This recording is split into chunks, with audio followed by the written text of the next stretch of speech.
Other bills which have been lined up for debate include the National Hospital Insurance Fund Amendment Bill, the Irrigation Amendment Bill, the Health Laws Amendment Bill, the Social Assistance Repeal Bill, the Landlord and Tenant Bill, National Assembly Bill number 3 of 2021.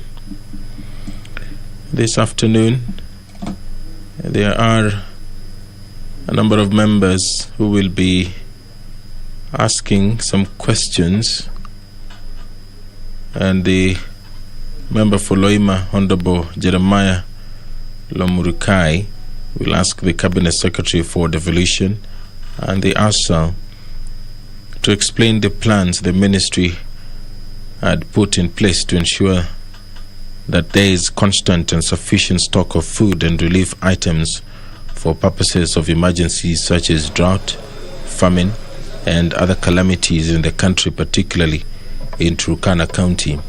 What action has the ministry taken to distribute relief food across the 6 sub-counties in Turkana to mitigate against the current dire situation in Turkana County, where there is serious drought leading to loss of crops and livestock, with Loima, Turkana West, Turkana South, and Turkana East sub-counties being the most affected? The question by the Member of Parliament for Loima constituency will be replied to before the Departmental Committee on Administration and National Security. The member for Eldama Ravine, Honorable Moses Lesonet, will ask the Cabinet Secretary for National Treasury and Planning to explain why the Mzee Kamulwo Chepkurgat of National ID number 6528350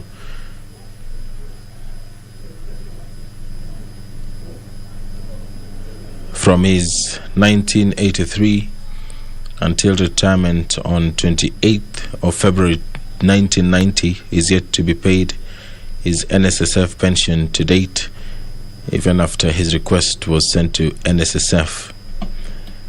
And what immediate steps is the ministry taking to ensure that he receives all his pension?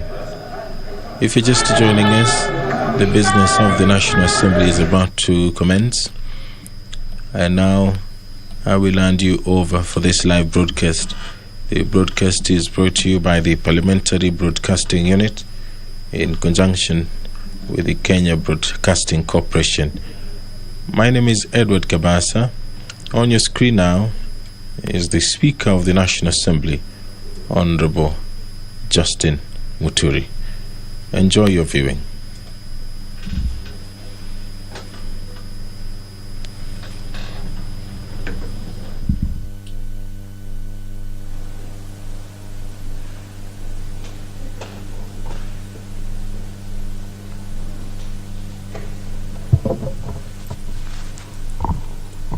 Let us pray. Almighty God, who in wisdom and goodness have appointed the office of leaders and parliaments for the welfare of society and the just government of the people, we beseech you to behold with abundant favor us your servants whom you have been pleased to call to the performance of important trusts in this republic. Let your blessings descend upon us here assembled, and grant that we treat and consider all matters that shall come under our deliberation in so just and faithful a manner as to promote your honor and glory, that one funds the peace, prosperity, and welfare of our country, and of those whose interests you are committed to our church. Amen.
Order number 1, administration of oath.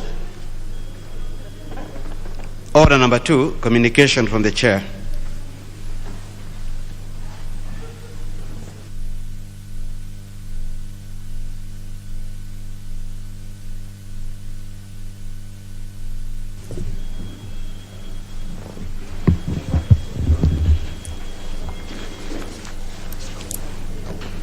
Honorable members, as you may be aware, reports from the Ministry of Health indicate an escalation of severe cases of COVID-19 exacerbated by the emergence of the Delta variant in the country.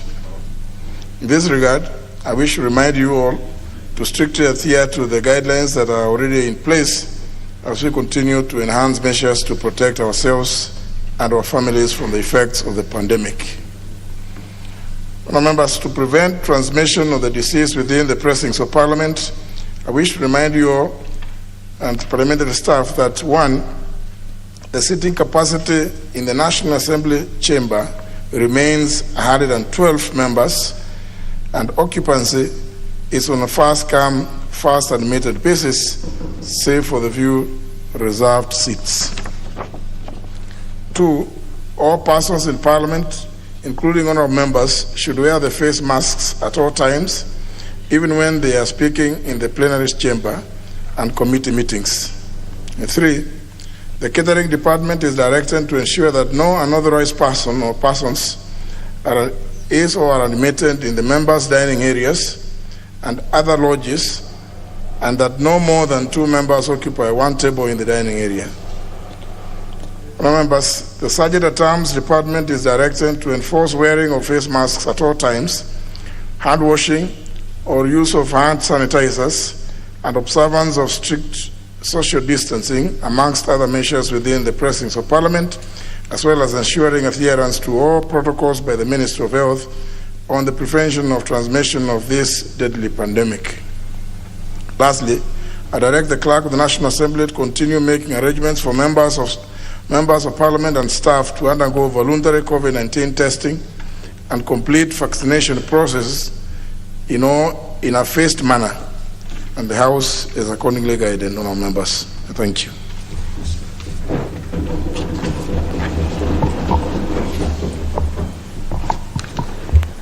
Order number 3, messages.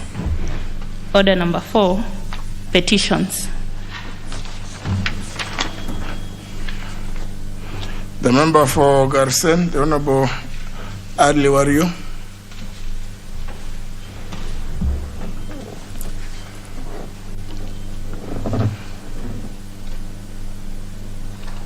Can you press the intervention button? Yeah, that way, yes. Thank you, Honorable Speaker. I raise to read the petition number 031 of 2021 regarding the gazettement of specified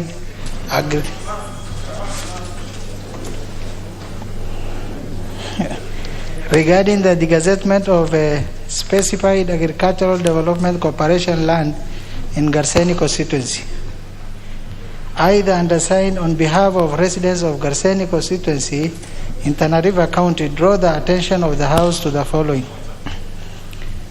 Number 1, that the Galana Ranch scheme spans over 1.7 million acres and was established in 1968 as a game and trading company before being acquired by the government through the Agricultural Development Corporation ADC to provide a buffer zone between Savo East National Park and the surrounding communities to undertake beef ranching, off-take management during drought, as well as for production of biogas. Number 2, that through the intervention of His Excellency President Mwai Kibaki in 2006 and His Excellency President Uhuru Kenyatta in 2013, the Agricultural Development Corporation was directed to release 250,000 acres to residents of Asa and Kone locations near Savo East National Park, with pastoralists being granted access to the River Galana watering corridor to water their livestock. Number 3, that the proposed subdivision involves 100-acre blocks totaling to 200,000 acres, categorized as small scale, 10-acre blocks totaling to 300,000 acres, categorized as settlement scheme, 10,000 acres blocks totaling to 400,000 acres, categorized as a large scale, 5,000 acres blocks totaling to 200,000 acres, categorized as a medium scale, and 1,000 acre blocks totaling to 200,000 acres, categorized as a medium scale, 2 under the Galana Ranch scheme.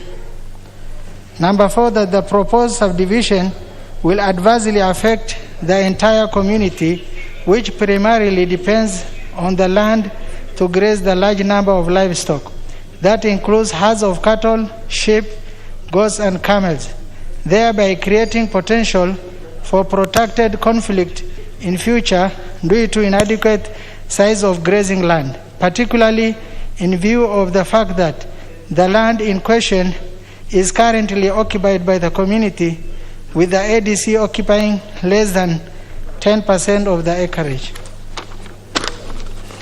Number 5, that the 250,000 acres earmarked for the community is extremely inadequate and ought to be increased to a minimum of 600,000 in view of the current demand for grazing land. Number 6, that the effort to have this proposed subdivision revised by the relevant authorities have not yielded any fruit. Number 7, that the issues in respect of which this petition is made are not pending before any court of law or other constitutional or legal body.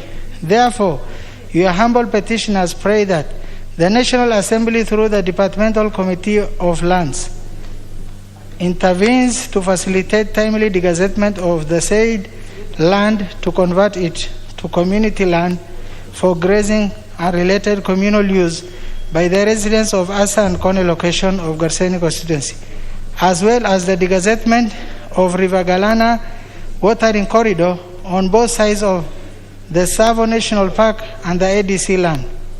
Number 2, intervenes to facilitate the increment of the Galana Community Group Ranch from the proposed 250,000 acres to 600,000 acres to guarantee that at least 25% of beneficiaries in all the land blocks categories are local residents for communities in Garseni constituency.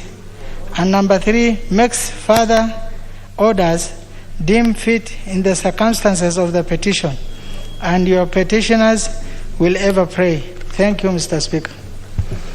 Sorry, did you direct to which committee? Committee on Lands. On lands. I know the chair is there. But the ADC is under agriculture, Mr. Speaker. But you want the petition to go to lands? Yeah, I wanted it to be. For now? There, yeah, Chair. Well, I can say, I don't know whether everybody who has placed interventions here wants to comment on this. Mr. Speaker, maybe I kindly request the members of Parliament from Tana River, because they know the magnitude of this matter, to contribute. No, you can't ask me. If they are there and they have not placed any request for intervention, you don't wake, you let the sleeping dogs lie. Isn't that what they said? So we can't force them. I can see the member for Kwanza who has some background in that field wants to say something. Thank you very much.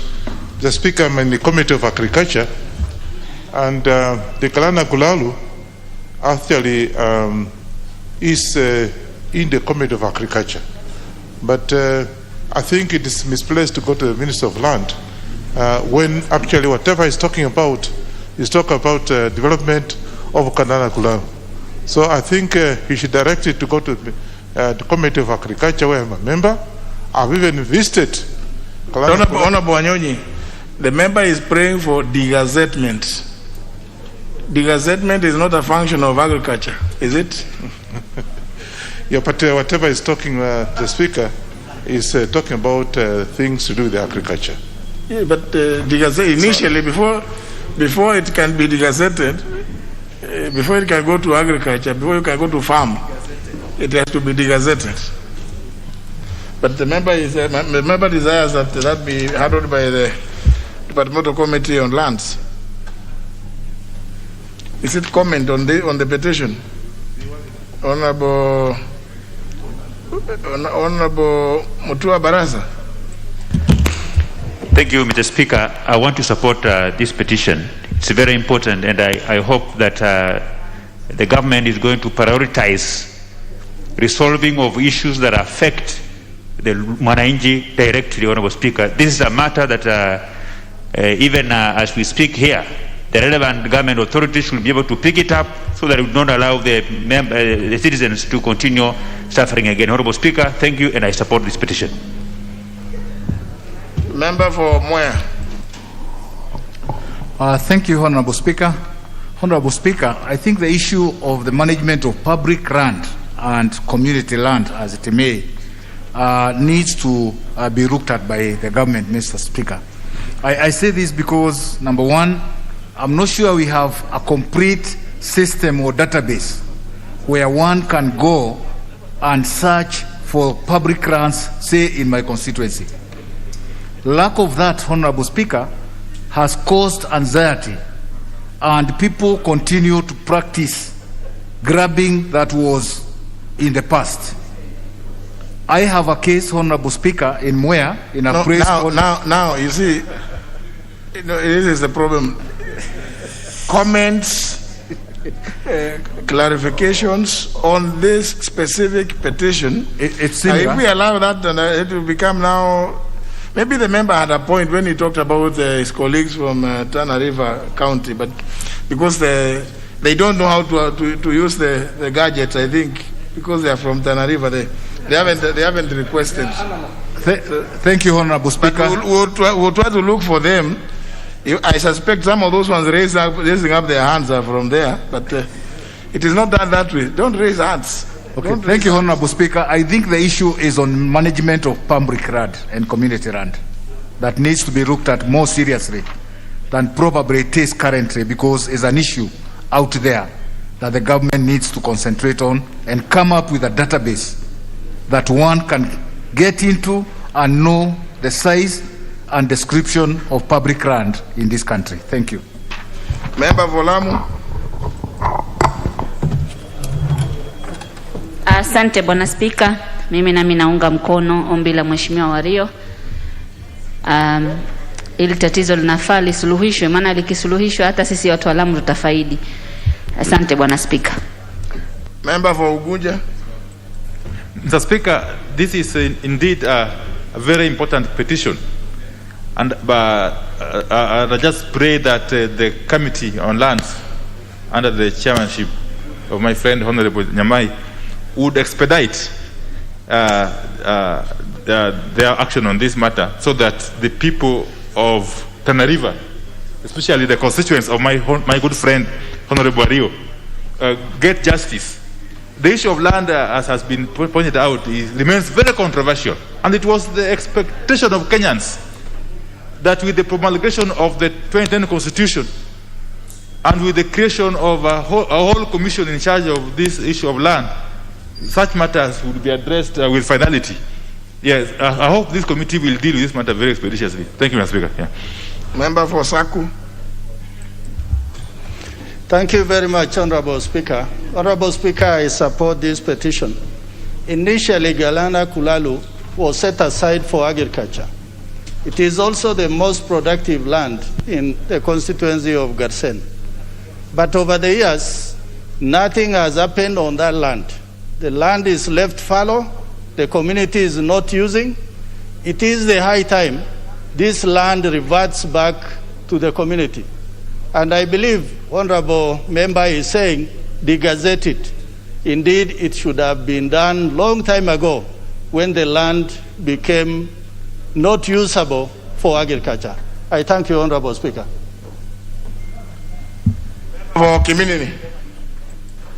Thank you, Mr. Speaker.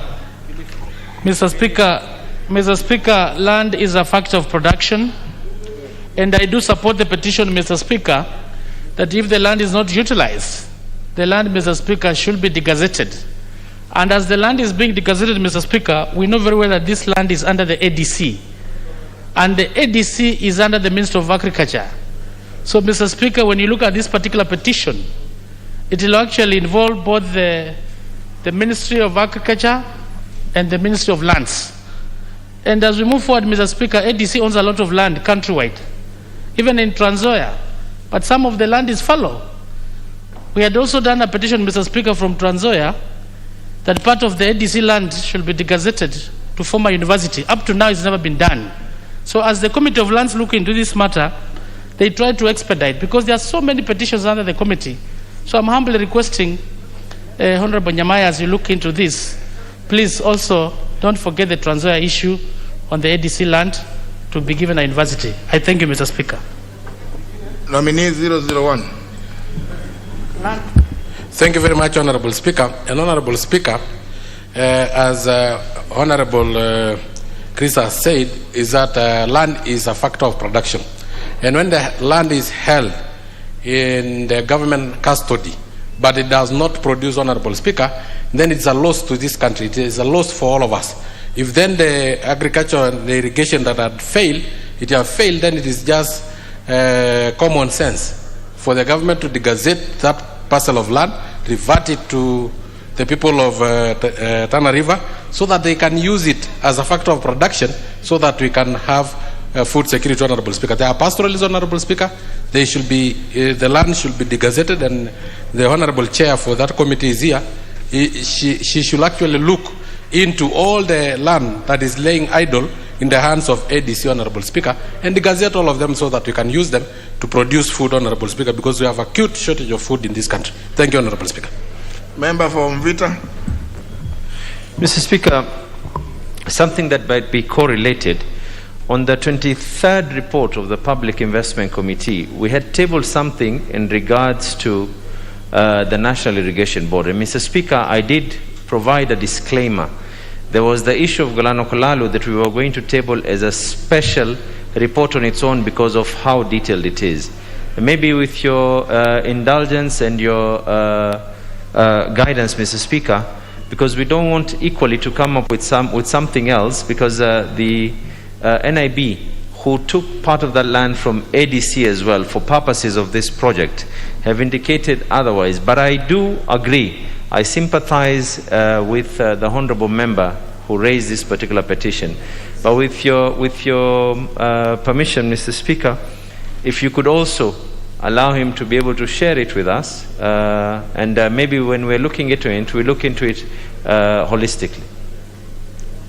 Allow who to share? The member, Mr. Speaker, so that when we are calling in the NIB, we can also be able to now formally request him as well to be there. But this is a petition which is specific. Member for Kajiado North.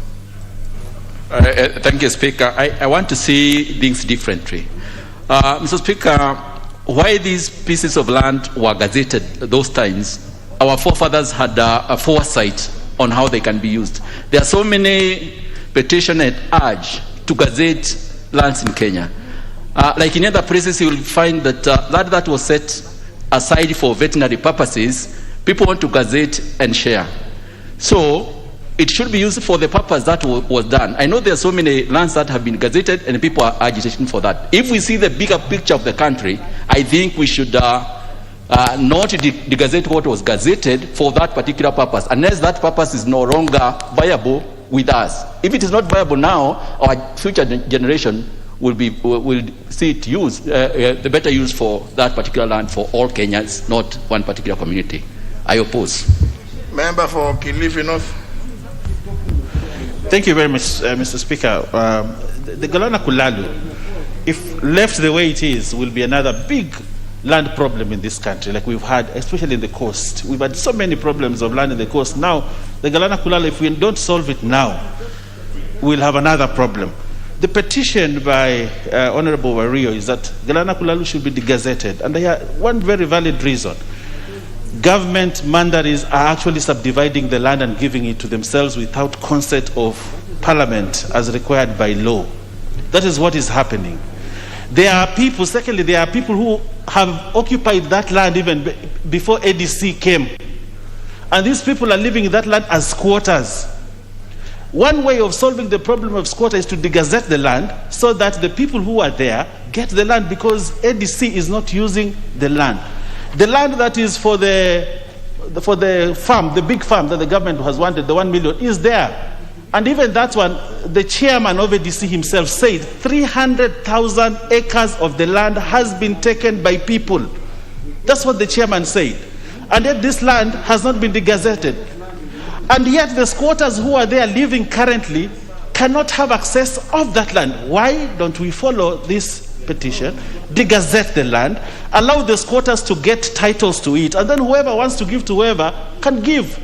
But let's save the people and let's save this land. Let the correct thing be done. Right now, people are actually subdividing this land, the ADC Galana Kulalu. We lost ADC Sabaki in Malindi the same way. It was given to around 2,000 people. The indigenous missed. Now this other ADC land in Coast in Kilifi, which borders Kilifi, part of it is in Kilifi, the other one is in Tanarive, is actually going the same way. Mr. Speaker, I would urge the committee, which I am a member, and I will push this. The land should be degazetted and the process followed so that it is degazetted. The people who have benefited from ADC land in this country, very many people, because they are mandaries of government. We want to stop it this time and ensure the right thing is done at the coast by giving the land to the people of the coast. Degazette it. This land must be degazetted. You know, the opportunity, if you look at, I want to encourage every one of us, please, whenever a petition is presented, just very quickly go to standing order number 226 so that you understand what you're supposed to do is to make comments, observations, and or seek clarifications. And the time allocated for those comments and clarifications and observations is only 30 minutes. Now, when we make it the opportunity for debate, you know, we lose the plot. And those others who are raising hands, I don't operate that way. I not. You use your machine, eh? Yeah. Then I'm following. So don't bother raising hand up. You don't raise your hand up. We don't. Here, this is a National Assembly, not Garrison or whatever. I mean, member for Kabuchai. Well, thank you, Mr. Speaker. Also, I support this petition from Honorable Wario, Mr. Speaker. Mr. Speaker, in the first place, if this land that is meant for ADC is already being utilized by people, it means ADC itself, Mr. Speaker, has failed to carry its duties. The main purpose why it got this. So I support, Mr. Speaker, for this degazettement. Thank you, Mr. Speaker. Thank you, Mr. Speaker, for giving me a chance also to contribute on this petition. Mr. Speaker, there was a reason why the government keep land, huge chunk of land, Mr. Speaker. Always it is for future of the new generation that is coming, Mr. Speaker. And for some time, Mr. Speaker, people have misused land that the government have set aside for future use. And Mr. Speaker, in near future we are going to lack land like the generation that is coming, Mr. Speaker. And then we'll start maybe looking for somewhere where there's no land again, Mr. Speaker. So, Mr. Speaker, I support. But, Mr. Speaker, by saying that the government must be very keen for the degazettement, because in this side, some sides of, like let's say Western, there's no land, Mr. Speaker. And in the future, we might migrate from western to Galana, Mr. Speaker, because the population there in Galana is not large as people from our area, Mr. Speaker. So it is for future use. Thank you, Mr. Speaker. Member for Tana River. Thank you, Mr. Speaker. I also rise to support the petition. I come from Tana River, and I know how sensitive it is on the issue of land in Tana River, and particularly in Gersen. People believe that we have plenty of land, but it's not enough for us, it's scarce.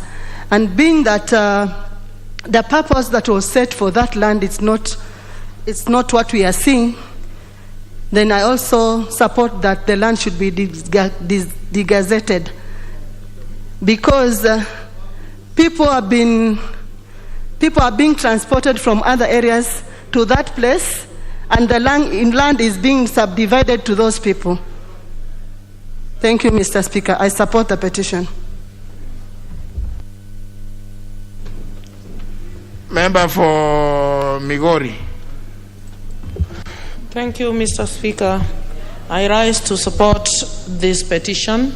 Mr. Speaker, my observation has been that we have had very ugly incidences in Tana River over the past years because of land issues. If this land is lying idle there, it should be degazetted to solve the community's problem with land.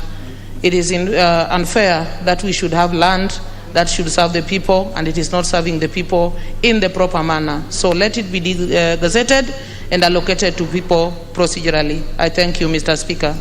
Member for Soy. Thank you, Mr. Speaker. I rise to support this petition, Mr. Speaker, because it is very important that wherever there is land, first persons to be considered should be those who are residents of that area. And we know that the coast region is one area that has suffered heavily because of land injustices. And Mr. Speaker, I support the petition. Member for Funyula.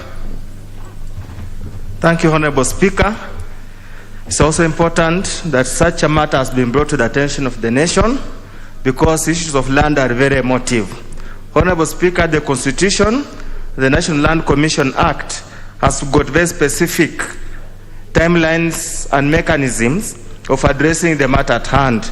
I do believe the Lands Office, the Lands Committee, is well equipped to deal with the matter. Secondly, conversion of public land, because gazetted land is public land, to private land or any other form of land ownership is dictated by the provisions of the Land Act, number 6 of 2012. I do believe it should be able to guide. Finally, Honorable Speaker, any land that remains idle and unproductive, a means must be found to put into productive use unless there's justifiable cause for land banking. With those few remarks, I support the petition. Member for Kamukunji. Thank you, Mr. Speaker, for giving me this opportunity. I stand to support the petition by Honorable Wario. The Tana River area of Kenya, the Delta, the Tana River Delta, is one of the major wetlands of our region. And yet, if you look at the plight of the people of that neighborhood, it's that they're not able to efficiently use that land, and many of them live in poverty because of land scarcity or access to land. And I think if this particular space of land that had been gazetted is no longer being used for the purpose that it has been allocated, it is just right that we get it back so that it can be used by the community. And these are communities that are under pressure of resource limitations, scarcity of resources. And as you know, scarcity of resources is a major source of conflict. And therefore, this would be an opportunity for them to be able to utilize that land and ease some of the tension and the problems that exist in that particular part of our country. The other worrying element of this gazettement is that there are regular reports in our media that are indicating that this land has been gobbled up, been grabbed by individuals. It has been parceled out. And I think that is not right, and it should be put under control. And one of the ways of perhaps dealing with that, this issue, is by degazetting it and giving the control of the allocation and the distribution of that particular land to the local authorities in the local community. That is the best way to create fairness, equity and justice. And therefore, Mr. Speaker, I do support the petition. Member for Taita Taveta. Thank you, Honorable Speaker. And I want to start by saying I really support this petition because land matters are weighty matters in Kenya, and most especially in the coast. And Kenyans and people from the coast had very high hopes in the project that the government set, the agricultural project at Galana Kulalu.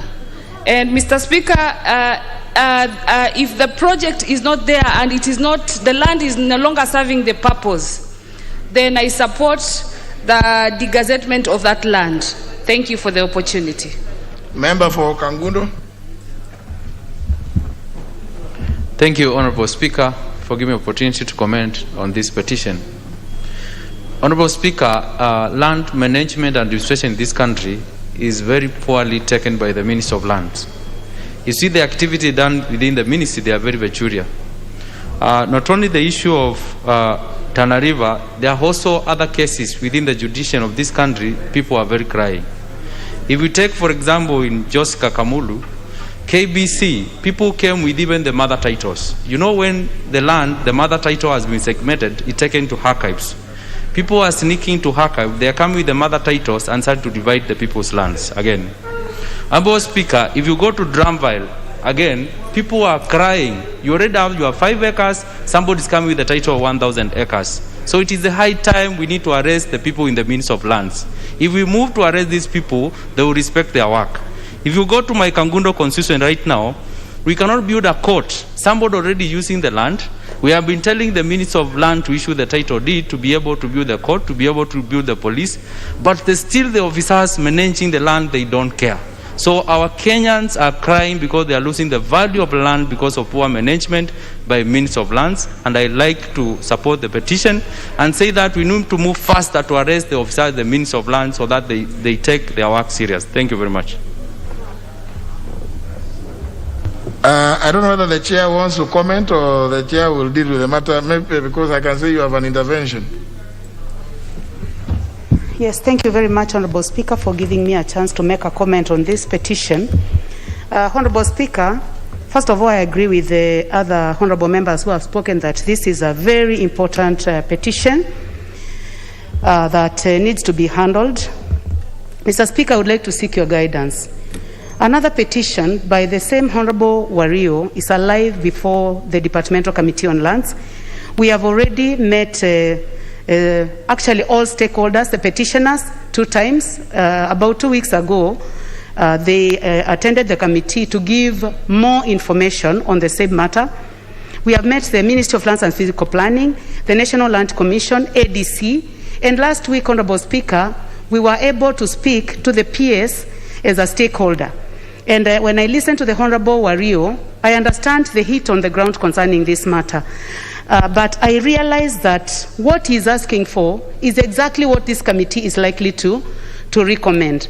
So I would like to seek your guidance, Honorable Speaker, whether there is a possibility of merging the matters that he has raised now with the petition that we are just about to conclude.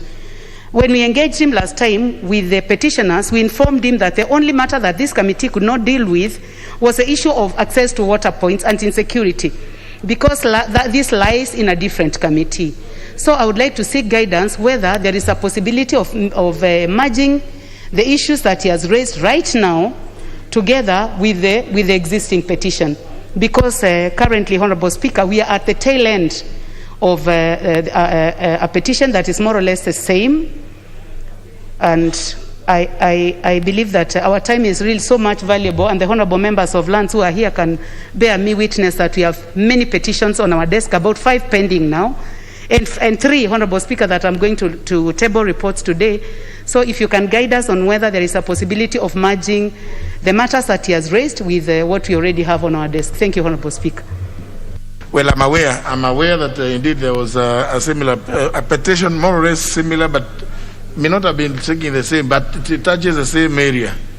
And therefore, the best thing would be to consolidate the consideration, and where, as of course you know, it is a mandatory requirement of the Constitution for us to engage the public, where it will be not be useful way of spending public resources to go on behalf because of the other petition and then go again to the same publics.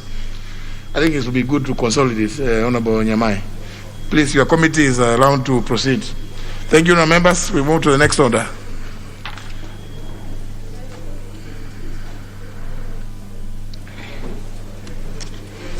Order number 5, papers. Leader of Majority. Honorable Speaker, I beg to lay the following papers on the table of the House. Today, Tuesday, August the 10th, 2021, in the afternoon sitting. Number 1, legal notice number 114, relating the public service performance management regulations of 2021 and the explanatory memorandum from the Public Service Commission. Number 2, the annual report and financial statements of the TVET, Curriculum Development, Assessment and Certification Council for the year ended 30th of June 2020. And number 3, reports of the Auditor General and financial statements in respect to the following institutions for the year ended 30th of June 2019 and the certificates therein. 1 is the National Biosafety Authority, B, the Jomo Kenyatta Foundation, C, the Kenya Water Institute, D, the Kenya Education Management Institute, and lastly, the Commission for University Education. Thank you, Honorable Speaker. Very well. Next, the Chairperson, Departmental Committee on Education and Research, Honorable Florence Mutua. Honorable Florence Mutua, somebody is standing in your... Thank you, Mr. Speaker. Honorable Speaker, I beg to lay the following papers on the table of the House today, Tuesday, August 10, 2021. Reports of the Departmental Committee on Education and Research on its consideration of 1, the Higher Education Loans Board Amendment Bill, National Assembly Bill number 29 of 2020, the Higher Education Loans Board Amendment Bill, National Assembly Bill number 37 of 2020. Thank you, Mr. Speaker. Next, Chairman or Chairperson, Departmental Committee on Lands.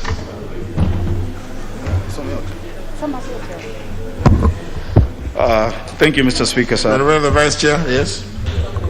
Thank you, Mr. Speaker.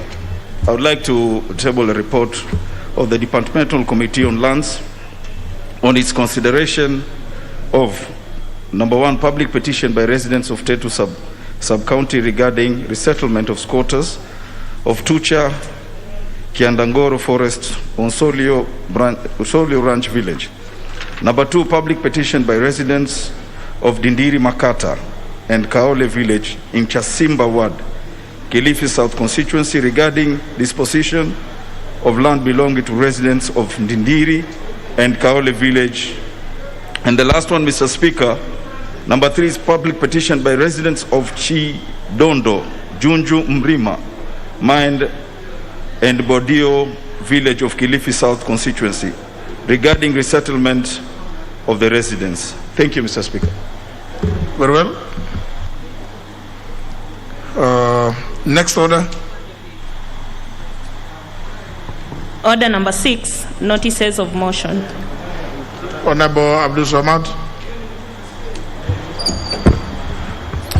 Thank you very much, Mr. Speaker. Speaker, I'd like to give us a notice of motion on the rollout of COVID-19 relief measures for national growth.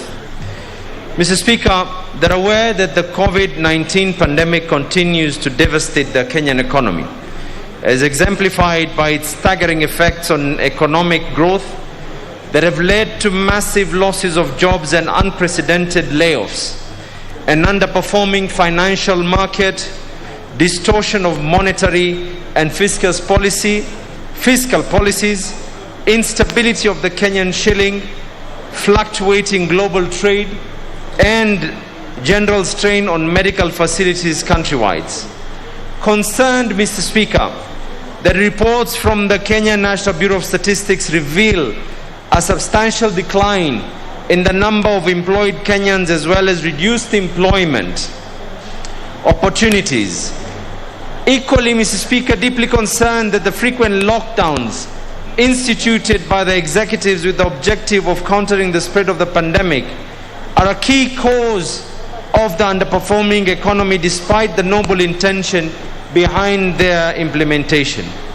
Further aware that the current unprecedented challenges call for extraordinary but necessary solutions, this House therefore urges the national government to roll out a COVID-19 economic stimulus program that incorporates an enhanced Kazi Mtaani concept in urban areas and a new Kazi Mashambani concept in rural areas. Enhance cash transfers programs to the elderly, orphans, the vulnerable, and the destitute. Eliminate, Mr. Speaker, all forms of lockdowns, curfews, and travel restrictions, and replace them with less stringent yet equally effective and economically friendly containment measures, including provisions of personal protective equipment and sanitization protocols, and rolls out a mass vaccination campaign that includes restriction of access to work premises by non-vaccinated employees, among others. Similarly, effective interventions to stimulate economic recovery and national growth. Mr. Speaker, I wish to state that this has been signed by myself and the leader of minority, Honorable John Badi, and as such, it is a party-sponsored motion. Thank you very much. Well, I think, sometimes there are certain small things that happen on the order paper that maybe some members may not have known. When you see a star, 2 stars, and things like those ones have some meaning. That is a party-sponsored motion, which has been discussed by the House Business Committee and has been given some slots on Thursday afternoon. Thursday afternoon is reserved for government business to share with that party-sponsored motion, so as to allow members' private business tomorrow morning to continue uninterrupted by the motion. The next is by the notice by the member for Isiolo, the Honorable Rehema Yaldesa.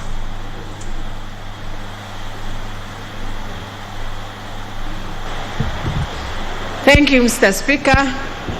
Mr. Speaker, adjournment on definite matter of urgent national importance regarding the ravaging drought in most parts of the country. Honorable Speaker, pursuant to Standing Order 33.1, I rise to seek the leave for adjournment of the House in order to discuss a definite matter of urgent national importance regarding ravaging drought situation in most parts of the country.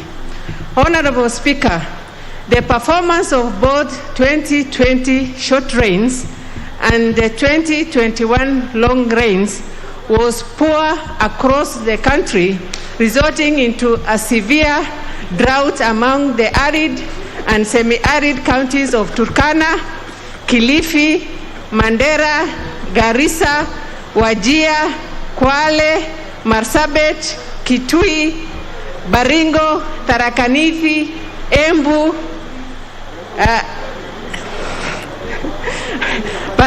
sorry, Mr. Speaker, I'm being interrupted. It's raining in Nairobi, not northern Kenya, Mr. Speaker. Baringo, Makueni, Isiolo, Tana River, West Pokot, Samburu, Meru, Laikipia, Lamu, Taita Taveta, Kajiado, Tharaka Nithi, Embu, Nyeri, and Narok. The drought situation is likely to worsen in the second half of 2021, with negative consequences for household food security, food scarcity, crop and livestock production, access to water, the nutritional status of children, and local coping strategies. Honorable Speaker, livestock deaths have been reported in most parts of these countries, and 2 million people are in dire need of food assistance. It is against this background that I wish your indulgence to seek leave of the House to discuss this matter of national concern with a view of exploring possible lasting solution to this perennial disaster among the arid and semi-arid counties. Thank you, Honorable Speaker. You have the numbers?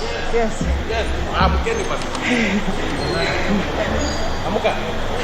Well, thank you to Oh, very well, very well. You have the numbers, Honorable Rehema. Thank you. You miss it. You may resume your seat. You have the numbers, and therefore, I order and direct that you will move your motion at 6 p.m. for 1 hour. 1 hour, the House will adjourn at 6 p.m. to enable the Honorable Rehema Jaldesa to move that motion at exactly the hour of 6 p.m. Next order. Order number 7, questions and statements. First question by the member for Loima. The member has indicated his inability to be present today and has requested that the question be deferred to Thursday 12th. His request has been acceded to. Therefore, the question is taken out of the order paper. The next is by the member for Eldama Ravine, the Honorable Moses Lesonet. The member for Eldama Ravine, the Honorable Moses Lesonet. Next question is by the member for Kisii County, the Honorable Janet Ongera.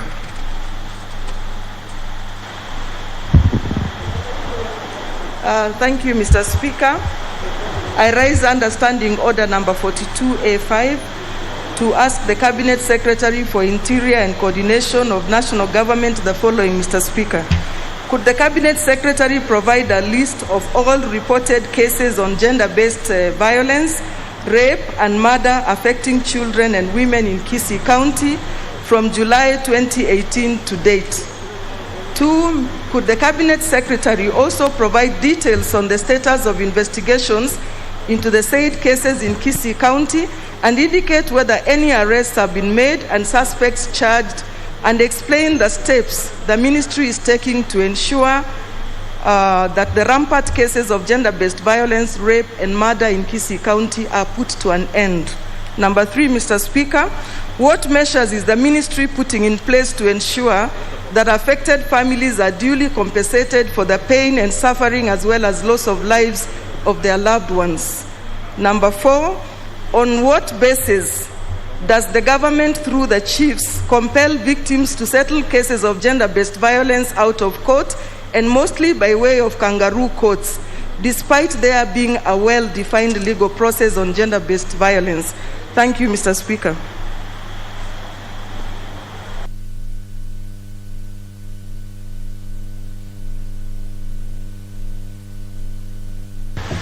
Question will be replied to before the Departmental Committee on Administration and National Security. The next question is by the member for Butula.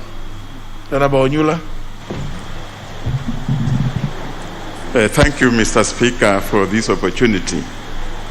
I rise to raise question number 281 of 2021 to the Cabinet Secretary for Interior and Coordination of National Government.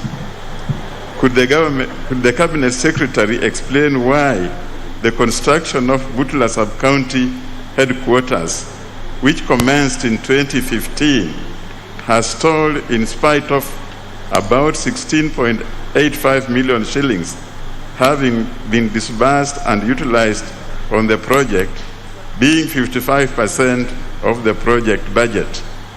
Number 2, could the Cabinet Secretary explain why the ministry has not made any budgetary allocation to complete the project, despite having made the commitment to do so in 2018?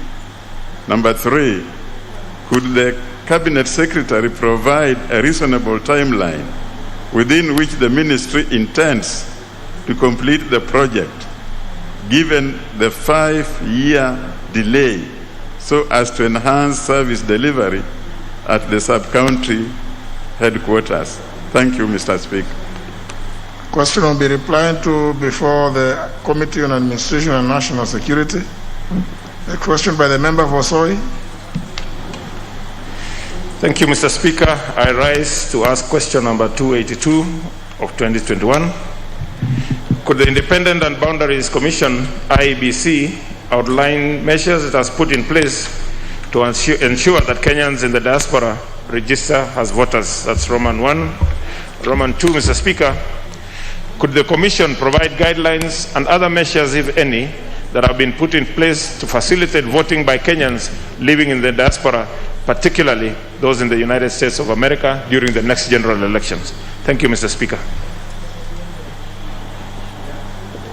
The question will be replied to before, for a written response, written answer from the Independent Electoral and Boundaries Commission. I hope they'll give you the, since you have you don't want the answer to be public. I hope that it will suffice the purpose. The next question is by the Honorable Godfrey Osotsi. Thank you, Mr. Speaker.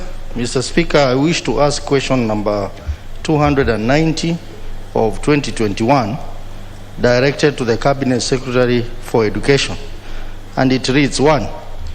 Could the Cabinet Secretary provide details on the status of implementation of the World Bank-funded Secondary Education Quality Improvement Project, commonly referred to as SEQUIP, whose objective was to improve learning environment through provision of appropriate school infrastructure to support the 100% transition from primary school to secondary school in the 30 counties which recorded the lowest poverty levels. 2, could the Cabinet Secretary provide information on the circumstances that led to the stoppage of disbursement of resources committed by the government under the SEQUIP program? 3, what specific steps is the ministry taking to ensure timely achievement of the project's objective and mitigate potential risk of termination of the project?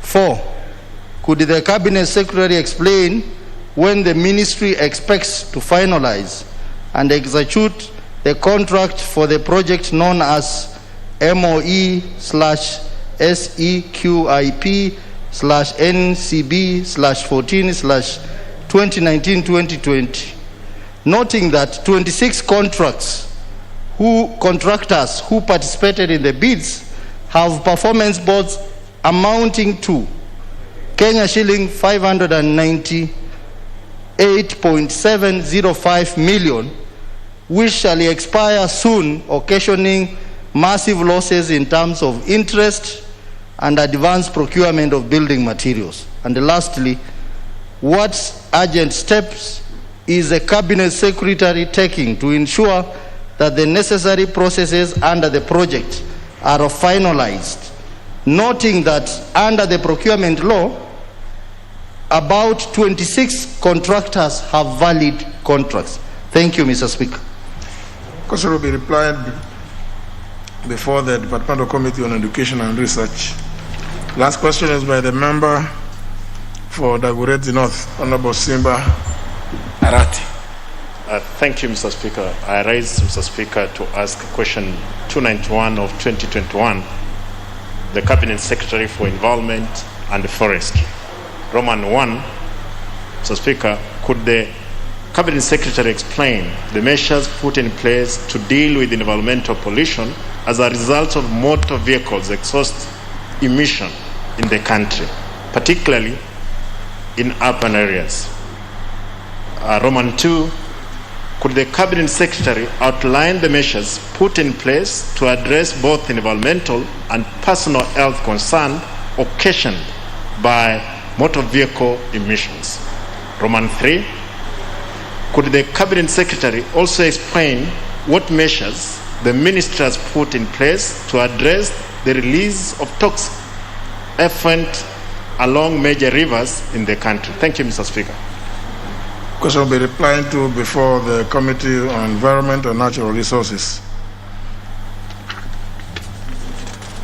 For the second time, question by the member for Eldama Ravine, Honorable Moses Lesonet. Member is absent, not desiring to be present. Question is dropped.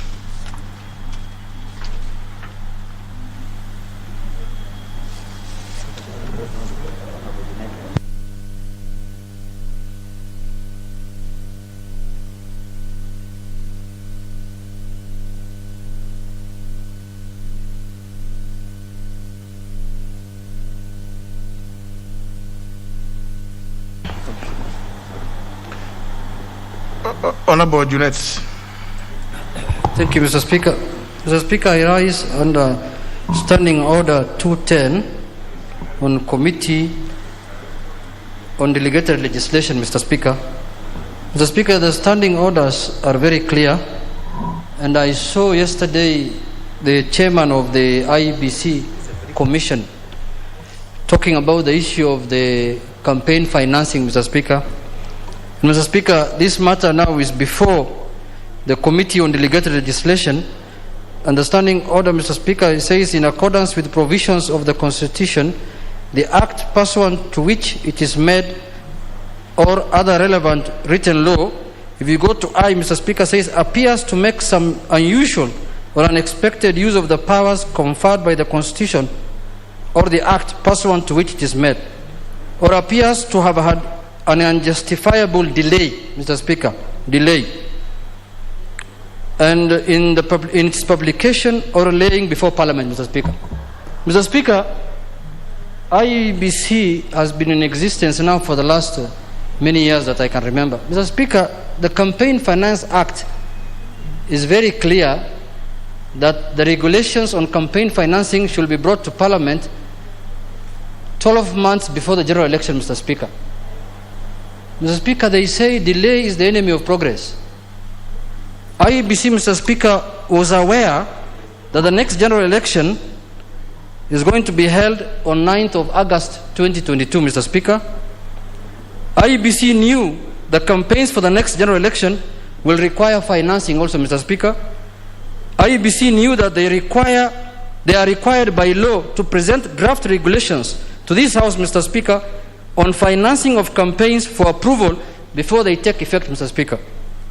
IEBC knew that the law requires them to make these regulations at least 12 months before the general election, Mr. Speaker. IEBC has failed to make any campaign financing regulations, Mr. Speaker, including even for all the by-elections that has been held in the last 4 years, Mr. Speaker. IEBC, Mr. Speaker, has now purported to forward a draft regulation, Mr. Speaker, for the next general election, less than a week before the absolute deadline for consideration and approval by both houses. Mr. Speaker, why am I raising this matter? Mr. Speaker, I don't want Kenyans to blame Parliament, that Parliament has not done its work in terms of putting up the required regime of laws that will make the next general election conducted in a proper manner, Mr. Speaker. Mr. Speaker, as I've said earlier, IEBC knew very well that the Campaign Finance Act, the Campaign Financing Act, required them to bring those regulations 12 months before the general election. Secondly, Mr. Speaker, the Statute Instruments Act requires IEBC to have done public participation before they bring the regulations to Parliament, Mr. Speaker. That's a requirement of law, Mr. Speaker. When we donated as Parliament those institutions to do the regulations, Mr. Speaker, one of the requirements that are required of them is to do public participation. And I have not seen anywhere where IEBC has done any public participation before they brought those publications, those regulations to the House, Mr. Speaker. But more importantly, Mr. Speaker, how do you expect the House, this National Assembly, Mr. Speaker, to pass those regulations when you have brought them a week to the deadline, Mr. Speaker, and then you go and tell Kenyans that the matter now is in Parliament, is no longer with us. We have taken, you had 4 years to bring those regulations, because you remember last Parliament, Mr. Speaker, we passed the Campaign Finance Act, but we said it will take effect in the year 2016. We deferred it to take effect in the year 2022, Mr. Speaker. So Parliament, IEBC was fully aware that that act is in place. It will take effect in 2022. They should have brought the regulations way before, Mr. Speaker, than when they have just brought it last week on Thursday. I've even seen IEBC, Mr. Speaker, has gone further ahead and even published a list of how much money you can use in every constituency, in every ward, in every county, in every, president, this other one is called what? Governor. All those people, they have published yesterday in a Gazette notice. That is Mr. Speaker, we must follow what the Constitution dictates, Mr. Speaker. For example, now, when these regulations are before the delegated committee, the delegated committee, in a secondary measure, they are required to do public participation, Mr. Speaker. They will ask for public views. They have to follow the way a regulation should be handled in Parliament, Mr. Speaker.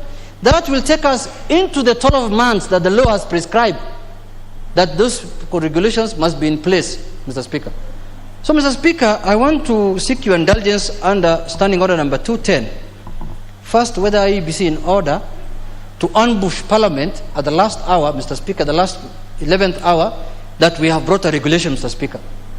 Secondly, whether the Committee on Legislation, Mr. Speaker, as they are now, will be operating within the law, within the Campaign Financing Act, because the committee requires time to process these regulations, Mr. Speaker, whether to agree or to annul them. They will bring it to the House, Mr. Speaker. Whether the committee is in its rightful place to analyze these things as per Standing Order number 10, Mr. Speaker. Standing Order is very clear about the delay. It talks about the delay of presentation of instruments to this House, Mr. Speaker. So, Mr. Speaker, without further ado, I want to bring to the attention of the House, through you, Mr. Speaker, that these regulations are before this House, and they are before this House in a proper manner, Mr. Speaker, and the House cannot sit back and listen to IEBC giving views outside there, saying that we have taken the campaign financing. After all, why should we finance, Mr. Speaker? These finances should be regulated, I agree, but should be done the way the Campaign Financing Act stipulates, Mr. Speaker. So, Mr. Speaker, with those few remarks, I want to say that I need your guidance, Mr. Speaker, whether those regulations are before the House in a proper manner, Mr. Speaker. Thank you, Mr. Speaker.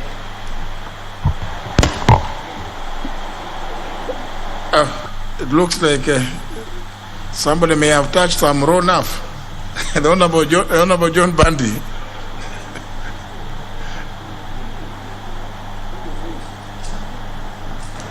Thank you, Mr. Speaker. Mr. Speaker, this issue that has been brought by the minority whip, I think is very important, and it is engaging the national debate. Already there is a serious national debate on this matter. Mr. Speaker, there are a few things that I want to point out or bring for your consideration. Firstly, Mr. Speaker, it is clear and evident that IEBC, in the Kenyan fashion of waiting until the last minute to do what should have been done way before. Because really, Mr. Speaker, we did our elections in 2017. And IEBC has had all this time, and they knew very well that the last day that Parliament should have finalized with these regulations should have been 8th of this month, which was Sunday. But, Mr. Speaker, the fact that regulations are brought here does not mean that the House would approve them. In the event they are not approved, IEBC should have provided enough time even for reconsideration of the issues that are contained in the campaign financing regulations. Mr. Speaker, this is a delegated and a donated power that this House has given out to IEBC. But it appears that IEBC is not executing their mandate within the law. So two things, Mr. Speaker, that I would be interested in getting to understand. Number one is what actually Honorable Junet has asked for your guidance on, whether the Committee on Delegated Legislation would still go ahead and process these regulations and rules that have been presented to the House, even though we know very well that it is an exercise in futility because the deadline and the timelines are already passed. Number two, Mr. Speaker, now is the question of the issue of undermining the authority and powers of Parliament. A matter that is before Parliament, should it be discussed by IEBC as if it is a fait accompli? Because really, IEBC is proceeding like once they have forwarded those regulations to this House, that they are already accepted. Because I see the pronouncements from IEBC, it's like they are bringing those regulations to this House as a ceremony, as a conveyor belt, that there is nothing we will change, or I know we can't change, but we can reject and have those regulations redone afresh. So, Mr. Speaker, IEBC, just like we respect the courts, when a matter is active and is being dealt with by the judiciary, it is never discussed out there in terms of its merits and demerits. IEBC is talking about the core and the issues contained in regulations which they have submitted to this House, and this House has not concluded. And so I think this House needs to send a message to IEBC. They are in violation of our standing orders and interference with the people's sovereign power that is being exercised in this House. They should keep quiet until we communicate back to them, so that they know whether we will have these campaign financing regulations. Because without that, and I don't foresee it, Mr. Speaker, I'm waiting for your guidance, but really, if you strictly follow the law, it clearly comes out that we may not have these regulations in place. So, Mr. Speaker, those are the two issues that I wanted to add on to what Honorable Junet, and I want to thank him for bringing it out. But it should also come out very clearly, Mr. Speaker, that we are not against the campaign financing regulations. In fact, many of us would want a cap to be put. We are not so rich, so we want to campaign within the confines. Some of us are facing people who have really amassed wealth, we don't know from where, and although we suspect. So we are very cautious. And the beneficiary, actually some of the beneficiaries would be myself. I would want a cap to be put, but it must be done within the law. Thank you, Mr. Speaker. Honorable Makali Mulu.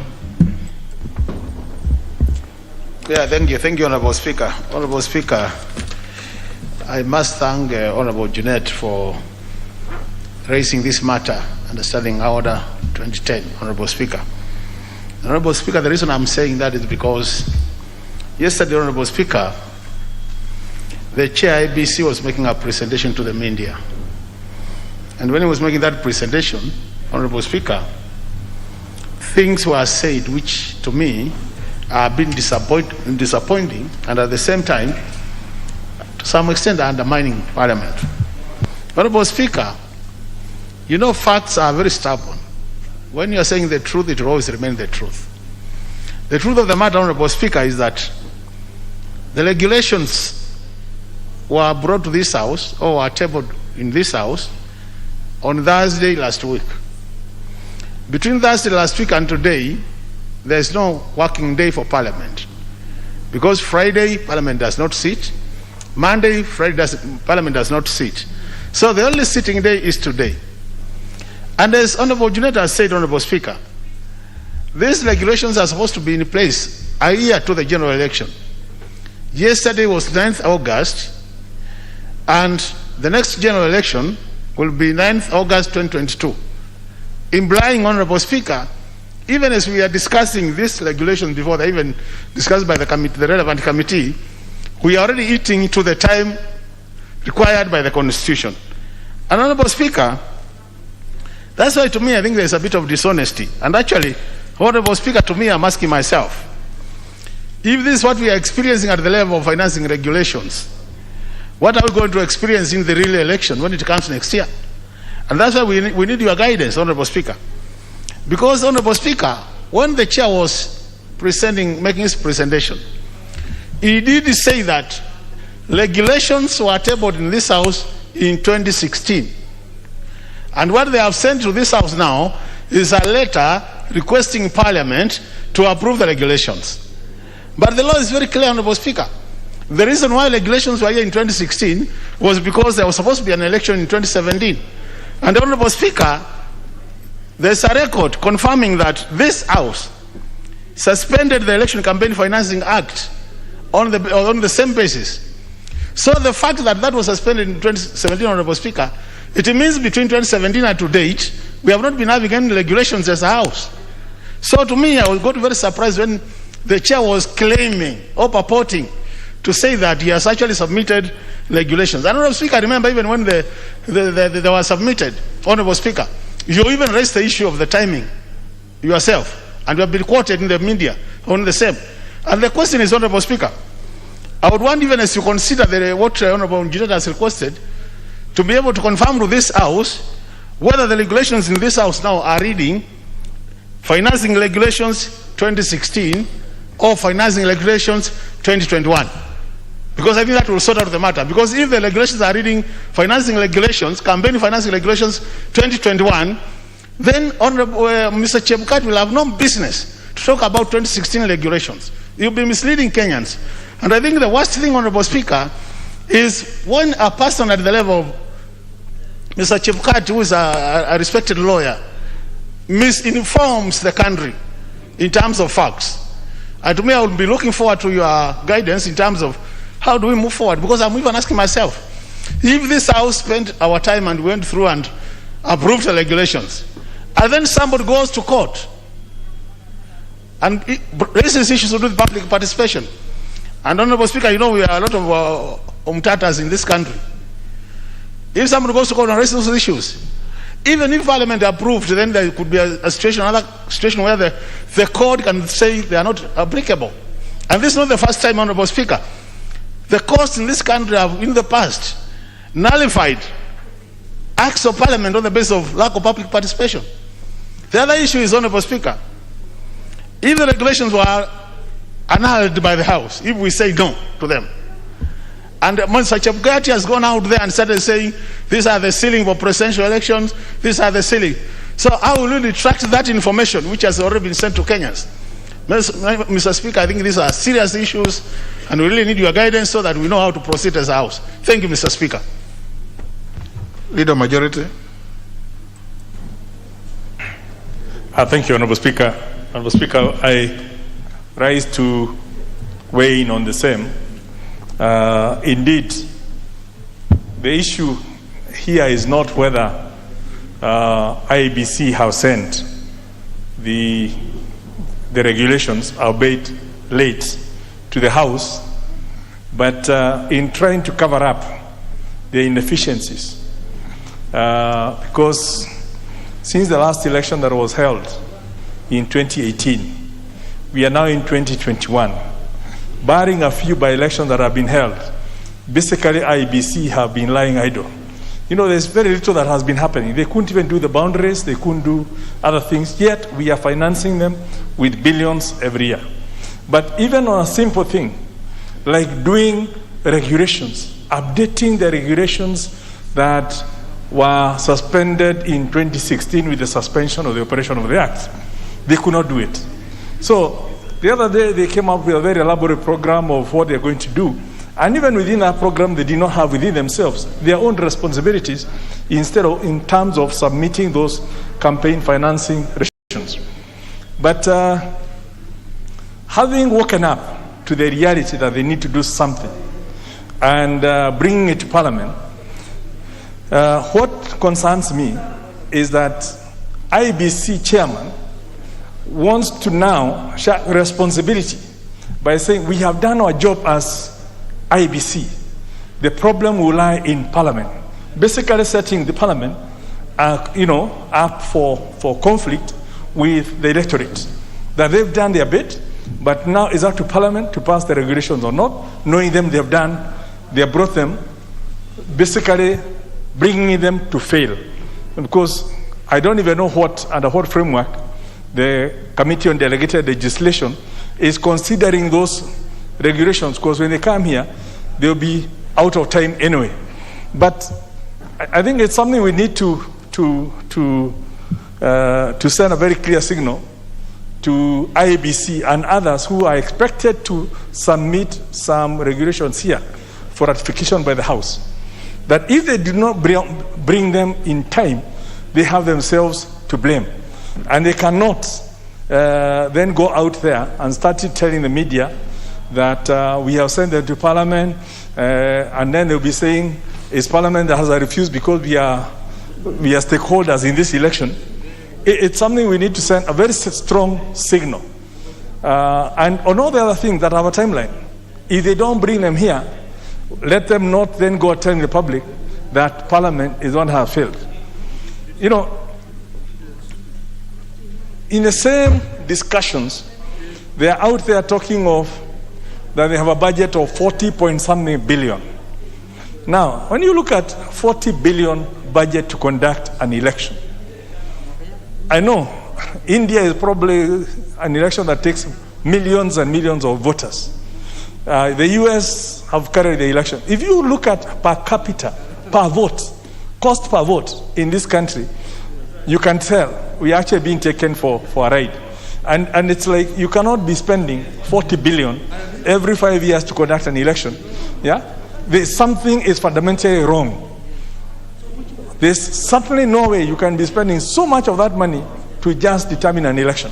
And this is something that people have now decided, because they are there, they want to,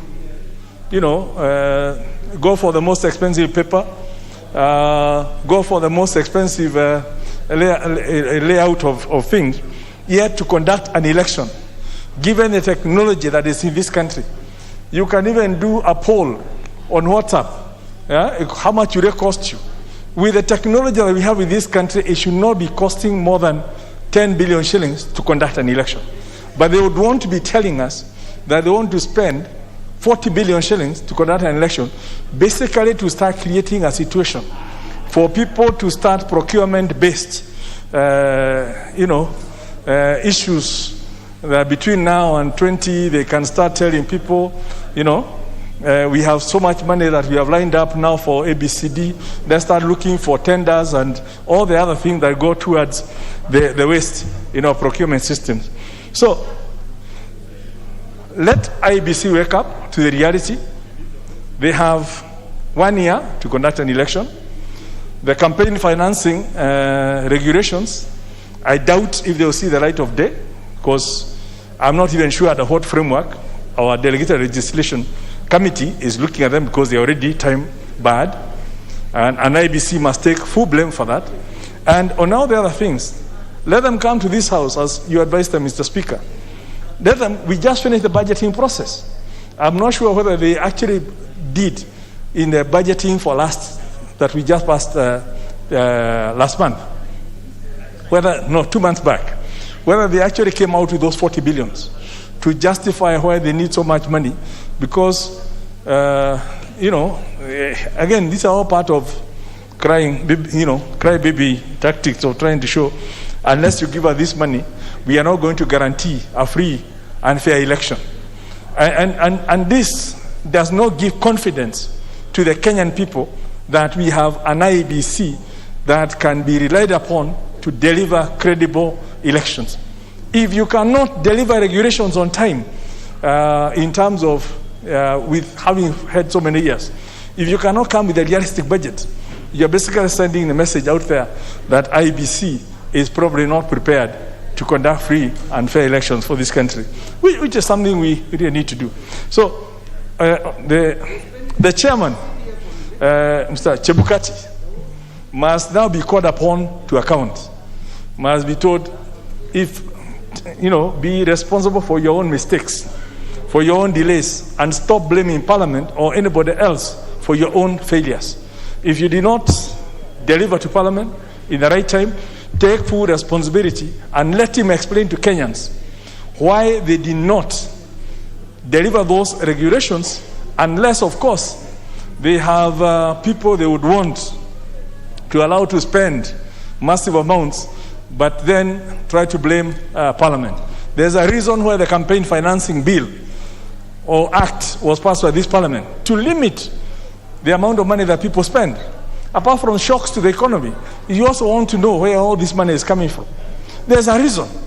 But now, IEBC, in their own wisdom or lack thereof, have decided to sit on those regulations and bring them when they cannot apply, and then start blaming Parliament that we are the ones not. They must take responsibility, and Mr. Speaker, I think you need to give us guidance in terms of, so we don't waste our taxpayers' money with a committee of delegated legislation doing a lot of work to basically do analysis. Because we don't legislate in vain. Thank you, Honourable Speaker. I thank you very much, Honourable Speaker. Honourable Speaker, my political persuasion, ODM, and its defunct NASA coalition have always held the view that we are dealing with a very inept and rudderless IEBC. Our opponents across the aisle have always believed that this is the best electoral umpire we've ever gotten in this country. Today, they are confronted with the same ineptitude, and we are increasingly getting vindicated. Honourable Speaker was very keen on petitions, particularly election petitions. In the year 2013, the first election after the new constitutional order, and the 2017 elections. Whereas one could have presented very cogent and incontrovertible evidence, but the mere fact that you file outside the constitutional timelines, you lose that kind of petition. So, Honourable Speaker, IEBC has always been a respondent all through and through in all electoral petitions. And here they are, shooting themselves on the foot by the same thing that our courts have always held, that anything with a constitutional timeline must be respected, even if it is on a Sunday or on a Saturday. So they have always known that after 1 year, all the regulations ought to have been in place. But they wait until the tail end of this process, then they want to confront Parliament with their own ineptitude so that we help them resolve their own mischief. Honourable Speaker, this is a matter that when you retreat to give your traditionally good ruling, I think the timeline will form a basis on this, Honourable Speaker. Honourable Speaker, I had asked a little earlier. Allow me to digress by thanking you.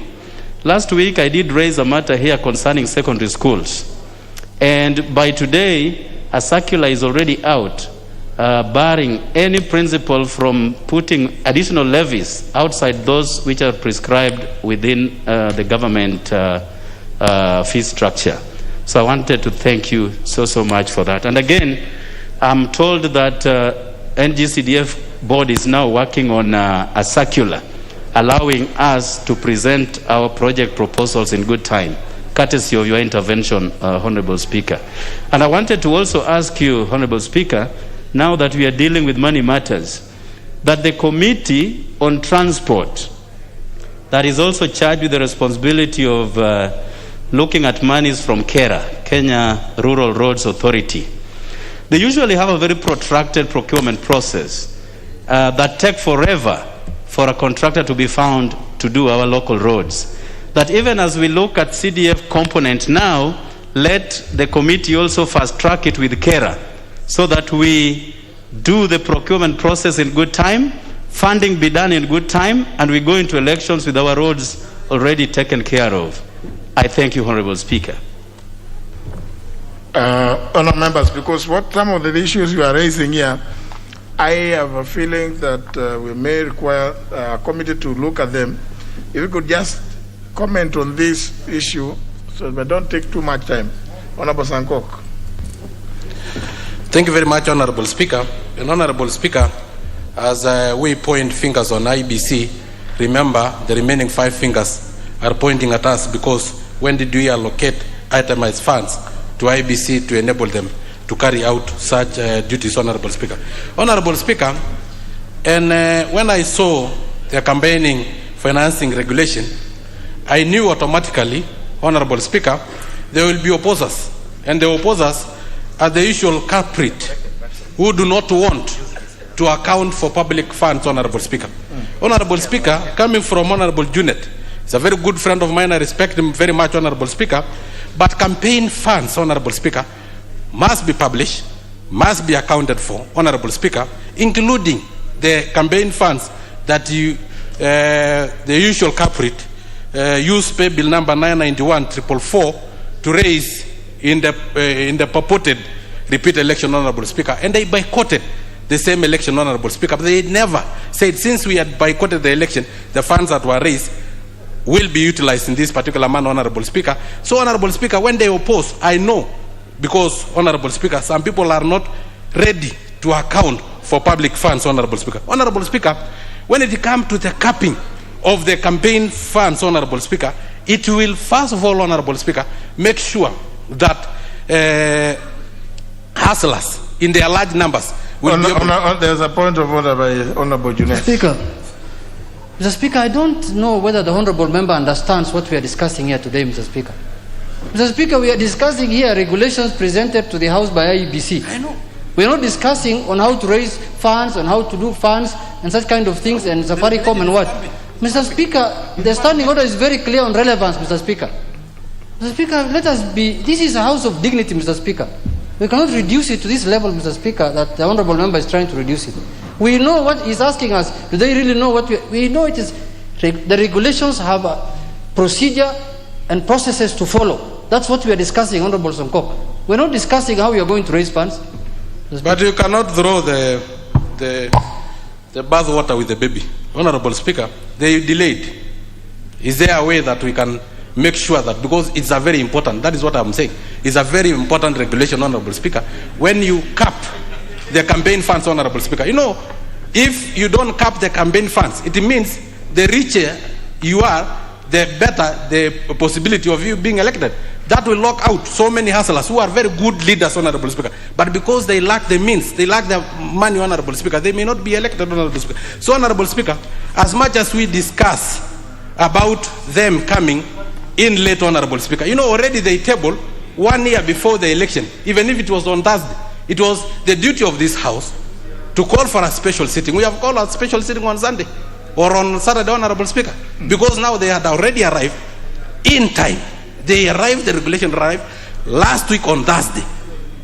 1 year, several days before the election. It was now our duty to make sure that, because they have a bit delayed, for us as a responsible House, not to delay and to fast track faster so that we don't meet the deadline of 9th. So I said we are pointing a finger on IBC, but the remaining 4 fingers are pointing on us. Honorable Speaker, I think as you give us your guidance, please let us not throw the bathwater with the baby, because this baby is very important.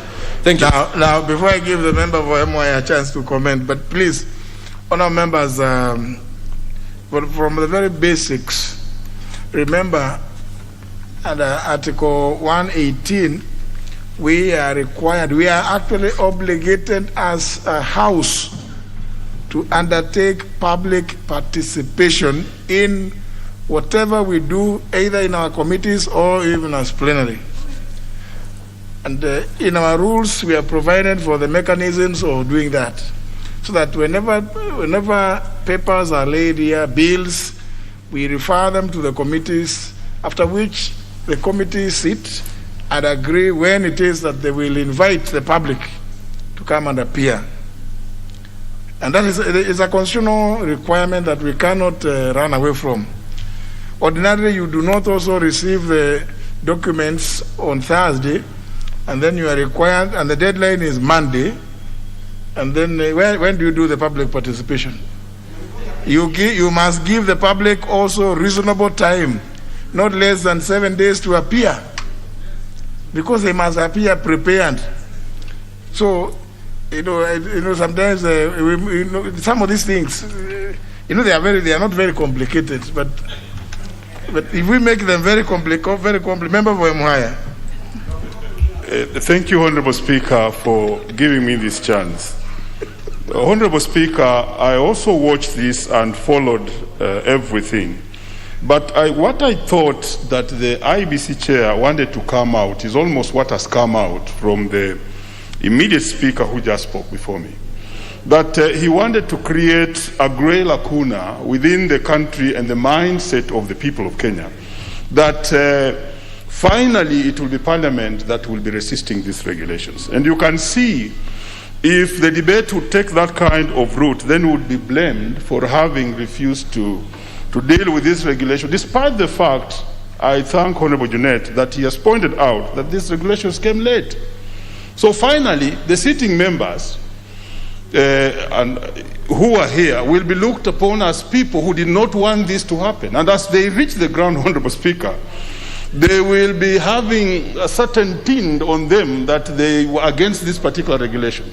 So he is laundering himself at the expense of Parliament and the members of Parliament. I thought that this is something that should come out clear, and I want to add this as you do your ruling on this. Further, I want to indicate, Honorable Speaker, that I almost also saw the idea of even political parties being given a certain task that indeed may not have been regularized in Parliament. And later on, I also saw, let me, with his permission, Duale, speak about this, that there's no legal framework that binds us. But that is what people can speak on national media and go away with and actually just incite the public that Parliament is not doing. The truth is that this regulation should have come on time and therefore dealt with on time, and we should not be blamed like it is almost going with the chairman, because he finally said that the matter has left my desk. It's now with Parliament. You see? So it's clean, and we are that. Could you also notice, Honorable Speaker, as you'll be making this, as I conclude, that the budget he wants is, the street economists like ourselves, we have already done that, is bigger than what CDF takes in a year. So those are issues that need to be considered. Thank you, Honorable Speaker. Member for North Hall. Mr. Speaker, I do share the concerns of my colleagues about the submission of these regulations for campaign financing. And Mr. Speaker, the law is very clear. And this House cannot take it for a ride. Mr. Speaker, IEBC had 5 years to prepare for this. It did not pass that law in this Parliament. It was passed in last Parliament. They had all the time they needed for this. And I really do hope so that you also send a very clear message and will set a very clear precedent for future, that when such regulations are being submitted to this House, they are done within the law and within the clear legal framework in terms of timelines. I do hope it will give us good guidance to guide us. I thank you. Honorable Chris Omalu. Thank you, Mr. Speaker, for this opportunity. Mr. Speaker, Honorable Junet has raised a very fundamental matter, Mr. Speaker, pertaining to campaign financing. Mr. Speaker, the Campaign Financing Act was passed, and for this law to be operationalized, Mr. Speaker, of course we expect the regulations to be developed by IBC to be brought to this House, Mr. Speaker. And in line with the Instruments Act, Mr. Speaker, the Committee of Delegated Legislation has to look on this matter and give us a report, Mr. Speaker. And Mr. Speaker, as you clearly say, Article 118, Sub-Article 1B, it is very clear, it says Parliament shall, the word is shall facilitate public participation in matters of legislation. It is mandatory. In line with our standing orders, again, Mr. Speaker, it must be given a notice. It must be put on the newspaper for the like-minded people and relevant people to bring the memoranda so that the committee in charge can be able to look into the submissions before they do a report. And Mr. Speaker, the delegated legislation is not obligated to approve. It can as well annul, looking at the issues of constitutionality and the issues of time frame, Mr. Speaker. Our standing orders are clear that the regulations, Mr. Speaker, must have been approved at least 12 months to elections. And to approve is different from submission, because you must submit first, it goes through the process before approval is done. And on an average, it will take about 3 months. Mr. Speaker, it's like you are going to Mombasa and you are told the flight takes off at 7 p.m. So you should be at the airport not at 7 p.m., but you should be there at 5 p.m., Mr. Speaker, so that you go through the security process, Mr. Speaker, and the check-in. That time at 7, the pilot will be taking off. So the time you arrive at the airport, Mr. Speaker, at 7, the doors are closed. So, Mr. Speaker, it goes without saying that this one is dead on arrival. Because the Constitution is clear, Mr. Speaker. Time is gone. The airport is taking off, Mr. Speaker. So really, and there's no way we'll expect delegated legislation to bring a report without public participation as outlined in Article 118 of the Constitution, Mr. Speaker. This is the reality. I don't know whether it was done by design or by mistake, Mr. Speaker. So this one is dead on arrival. But on an aspect of the budget of IEBC, Mr. Speaker, I'm calling upon honorable members, let's not cast aspersions on IEBC on budget. I think the relevant committee needs to call them and maybe give justification and ask them, how did you arrive at this 40 billion? They itemized, Mr. Speaker. If last year it was this amount, we know the population has gone up. Last year, Mr. Speaker, you are aware the elections were nullified, the presidential. The servers were not open. Does it mean the servers now, there will be many servers, because at that time we were told the servers were in Paris and they were sleeping at that particular time. So if we are going to have many servers in Nairobi, others in Paris or wherever, for purposes of accuracy, Mr. Speaker, let the IEBC come before the relevant committee for the purposes of giving justification. Let's not cast aspersions as far as the budget of IEBC is concerned. Call them so that justification is given. I thank you, Mr. Speaker. Member for Westlands. Thank you, Mr. Speaker. I also want to first to declare that I'm a member of delegated legislation, Mr. Speaker, a committee, and this matter is coming before the committee tomorrow, Mr. Speaker, for a deliberation, and then maybe bringing the report back to the House for debate. Mr. Speaker, as usual, IEBC are becoming mischievous, Mr. Speaker, by trying to trying to set up Parliament. The Parliament has refused to approve these regulations, Mr. Speaker, when they know very well they have not followed the right procedure, Mr. Speaker. They are rushing, and then they know that the time is not even on their side. So, Mr. Speaker, I believe that this matter will be well taken, processed by the committee, and then we shall bring the report to the House, Mr. Speaker. Thank you, Mr. Speaker. Member for Mathare. Thank you, Honorable Speaker, and I thank Honorable Junet, my whip, for bringing up this important matter. Honorable Speaker, under Article 88.4, the IEBC has a number of functions that run from Article 84A to J. And whereas at Article I, 88.4I, they have the power and the duty to regulate campaigns financing. I think one of the things that we must ask the IEBC to account for is what they have done with the duties clearly delineated under 4A, B, and C. These deal with questions of continued voter registration, regular revision of the voter register, and the delimitations of boundaries. Things that are very crucial for the exercise of Article 38 in the Constitution that deal with universal suffrage and the question of one man, one vote. So even as they mischievously attempt to bring the question of campaign financing and throw it or throw Parliament and the Committee on Delegated Legislation under the bus, we must also ask them what they have done about 88.4.1A, B, and C. Secondly, Honorable Speaker, the IEBC has attempted to gazette, and we must question the propriety of the actions that they have done, because under Article 94.5 of the Constitution, it says very clearly, no person other than Parliament has the power to make any provision that has the force of law. So when they gazette and then ask us retrospectively to try and sanitize and attempt to tell us that if we have any grievances we can go and negotiate the figures with them, I think IEBC is taking this House for granted.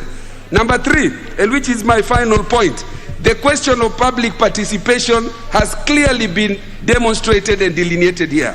If IEBC had a problem with bringing these draft regulations and the Committee of Delegated Legislation delayed with it.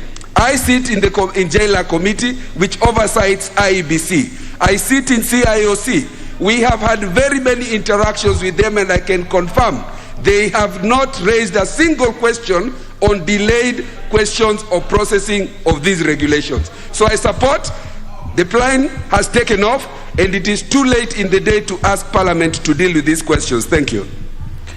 Maybe I think now we can try to wind down on these comments on the IEBC. Honorable Duele. Mr. Speaker, I think on the onset, as we discuss this very critical matter, let us not injure the credibility of the election body.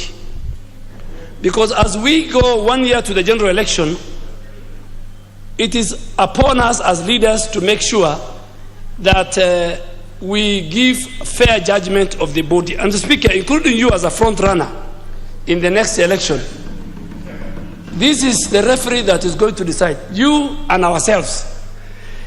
Mr. Speaker, I had two issues with Chairman Chapukati. And let me start with, and I really want the women folk to forgive me, that from experience, this House has not implemented Article 27 and Article 81 of the Constitution on the two-gender principle. The two-third. Number two, it has not. We've tried, it has not. So, Speaker, the only thing that this House has passed, which is in the Senate, is, I think, the Special Interest Groups Amendment Law, which was to cure this thing, and it's in the Senate. Minus that, an IEBC and the chair will only conduct their affairs based on existing legislation and laws, whether it is the Election Act of 2011, whether it is the IEBC Act that governs them, whether it is the Constitution, the Political Parties Act.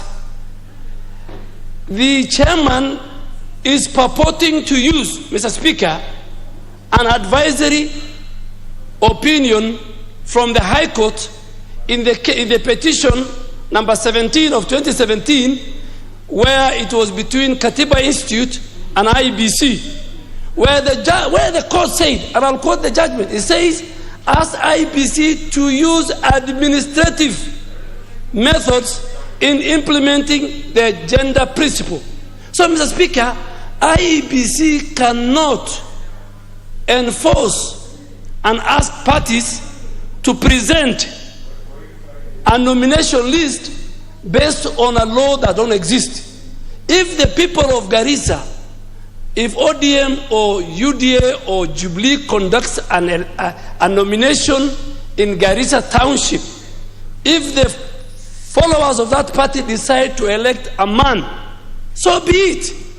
If they elect a woman, so be it. But Chepukati cannot force political parties on the two gender in as far as party nomination is concerned.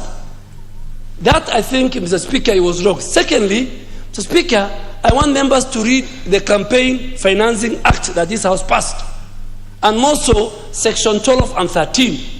The submission, as the Speaker makes a determination, the submission and the gazettement of the campaign financing regulations, Mr. Speaker, which gives 1 year before the election, only binds on IEBC. It doesn't bind on this House. It doesn't bind, Mr. Speaker. And that's why I'm saying this House, we have a committee called Delegated Legislation. They will sit tomorrow. They will bring us a report.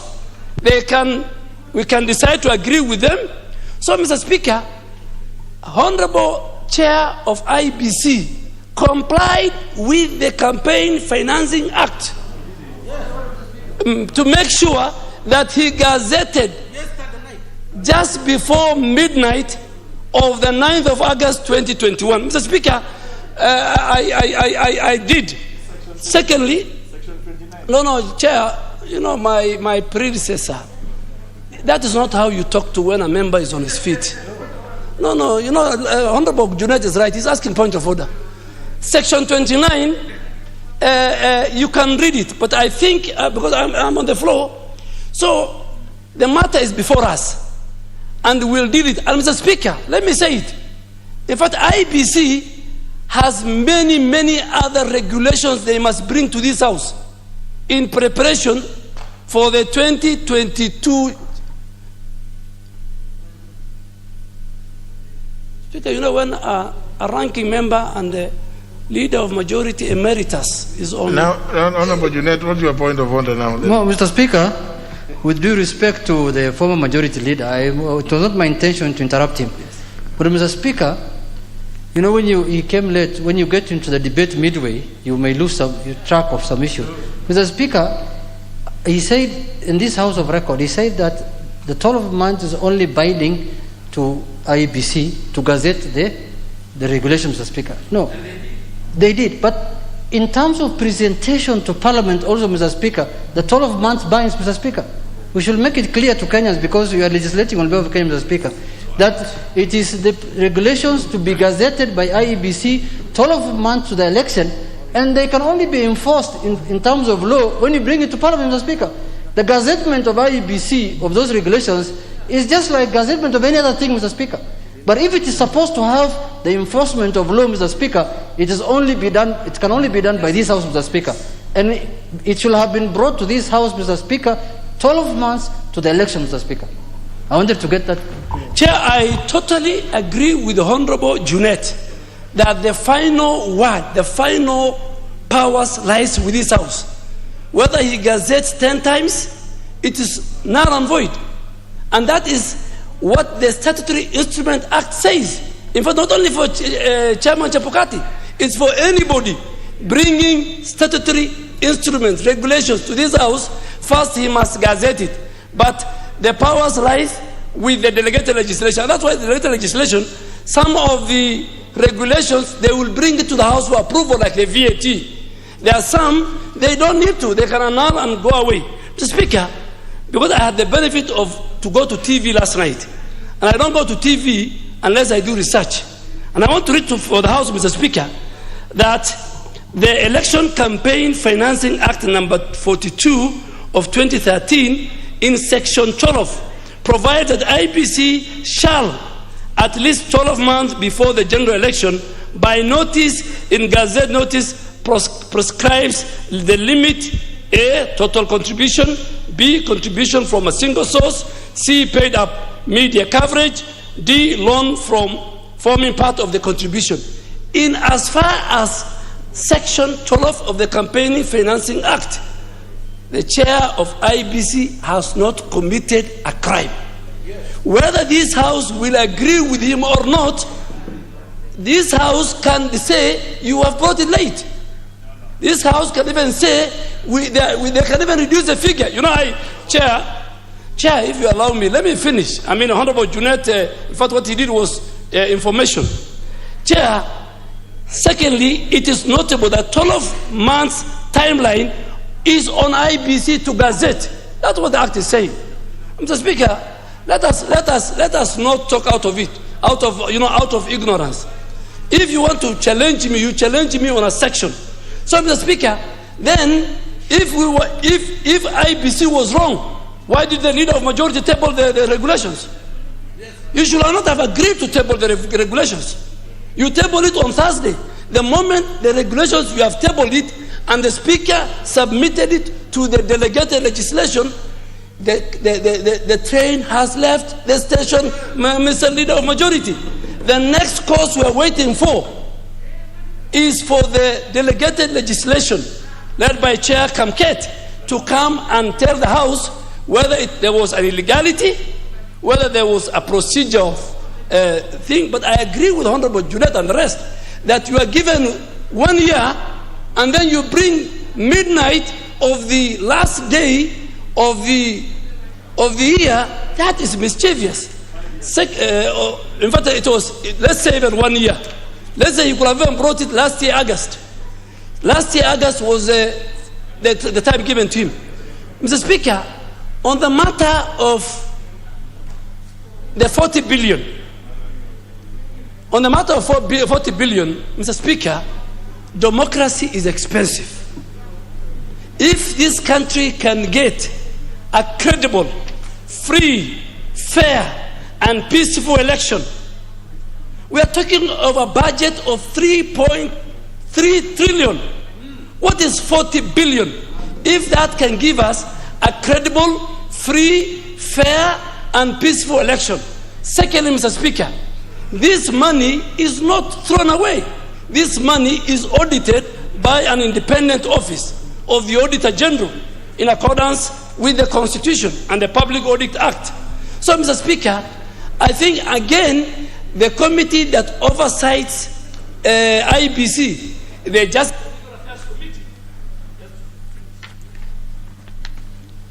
Yeah, 1 minute. Just to finish, can call IEBC and say, can you tell us, give us itemized budget? And from there, the committee can send a report to the budget committee. But Mr. Speaker, I really want to ask, not only us, all the stakeholders, as we go to the countdown to the general election, the players, the financiers, the citizens, let us not cast aspersion on the credibility of a person who we want to be the referee. Now they have refused. This house is seized of 4 names. Let us deal with that matter. Let us see whether they are men and women, so that there are 3 led by the chair. We give them the other 4, so that even they get a quorum, Mr. Speaker. I really urge you that with the Committee on Delegated Legislation, we will. But this house must be ready to receive more regulations from IEBC and other sectors in government as we go to the countdown of the general election. I rest my case. Now, honourable members, I think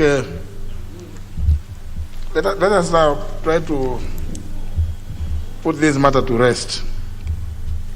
One, as rightly pointed out by the member for Madare, it is the power, it's the prerogative, constitutional mandate of the IEBC under Article 88, Clause 4, Roman 1, to set the spending limits for political parties and candidates. That is a constitutional mandate given to the IEBC, among other mandates, including, but not limited to what the Honourable Oluoch spoke about, continuous voter registration and education and revision of the voters register. Now, on the other hand, also of importance is the fact that they brought to us some documents, and I'll give you some chronology of what has happened before I make my final pronouncement on what is going to happen. But I think, just to be fair to all of us, this is what Section 5 of the Election Campaign Financing Act, number 42 of 2013, provides. Election campaign financing rules. The Commission shall make rules to regulate election campaign financing. A, in the case of a general election, at least 12 months before the election. In the case of a general election. 12 provides that the Commission shall, at least 12 months before a general election, by notice in the Gazette, prescribe limits on total contributions from a single source, paid up media coverage, loan forming part of a contribution, which a candidate, political party, or referendum committee may receive during the expenditure period. I don't need to go to the other details. I am quite familiar with this law. I have actually had occasion to benchmark before the bill was even drafted to be debated in the House, to benchmark with some other jurisdictions. But more importantly, yes, the IEBC is required to gazette even these spending limits.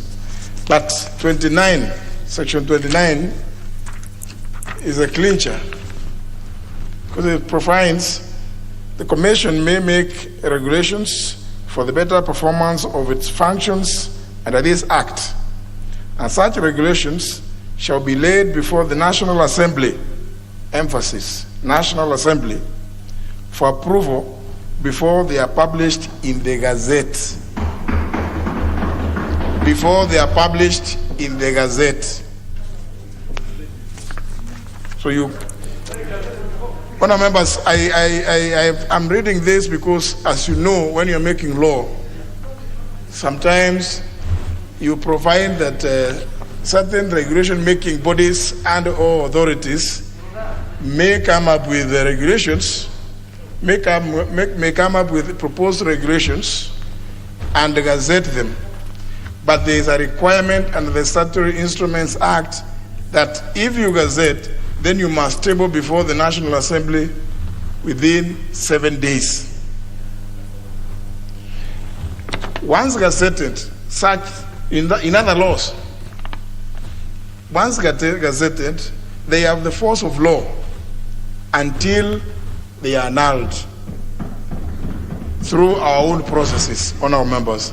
That I think, that's the general application of that process as provided for in the Statutory Instruments Act.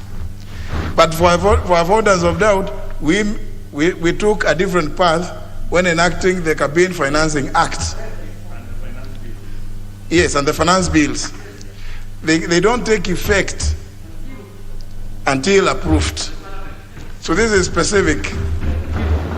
And I think I believe in the IEBC, there are quite a number of lawyers and other legal experts. I think they should know that.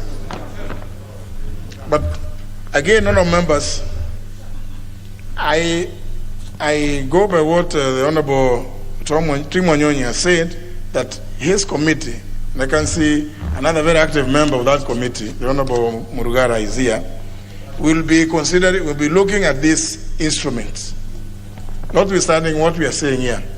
Because, again, honourable members, in keeping with good practice, it is not generally a good practice for the Speaker to withdraw business that has been referred to a committee of the House.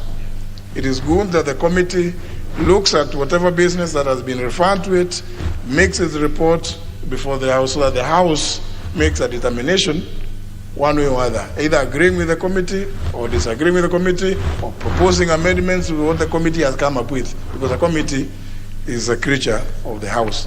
And therefore, honourable members, it is not my intention to remove from the Committee on Delegated Legislation the papers, the instruments which came from the IEBC on Thursday last week. Now, honourable members, having said that, let me just also revisit this history.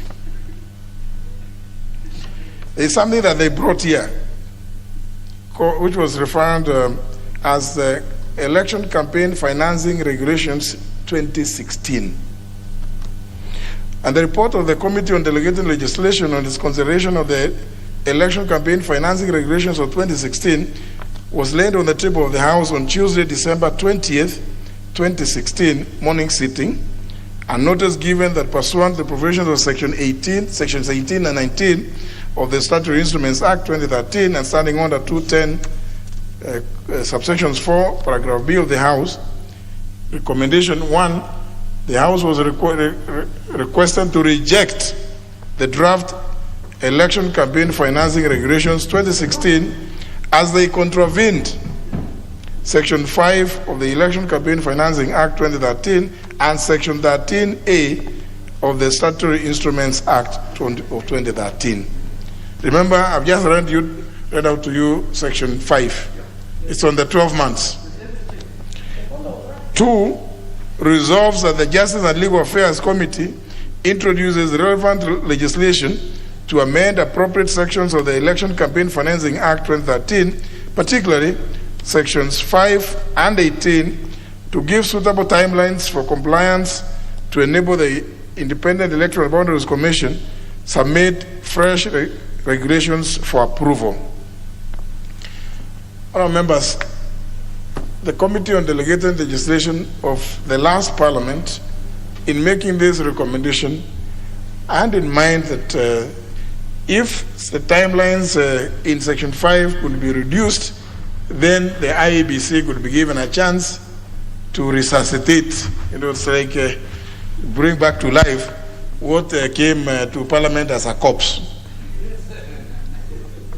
Now, the record shows that on Tuesday, December 20th, 2016, in the afternoon sitting, the chairperson of the Committee on Delegated Legislation withdrew the motion pursuant to Standing Order number 51. So the motion was never debated. The House resumed. Now, with regard to election campaign financing regulations, which were titled 2020, this is what has happened, and this is the chronology of events. Number one, this House resumed its sittings on Tuesday, 3rd of August, 2021, having been on a short recess from Thursday, 8th of July, 2021, as per the calendar of the House. Number two, a letter from the Independent Electoral Boundaries Commission, IEBC, dated Wednesday, 27th of July, 2021, on the subject of the submission of election campaign financing regulations, was received in the office of the clerk on Wednesday, 28th July, 2021. However, the regulations were not attached as indicated in the letter, and instead what was attached was the Election Campaign Financing, in brackets, Amendment Bill 2020.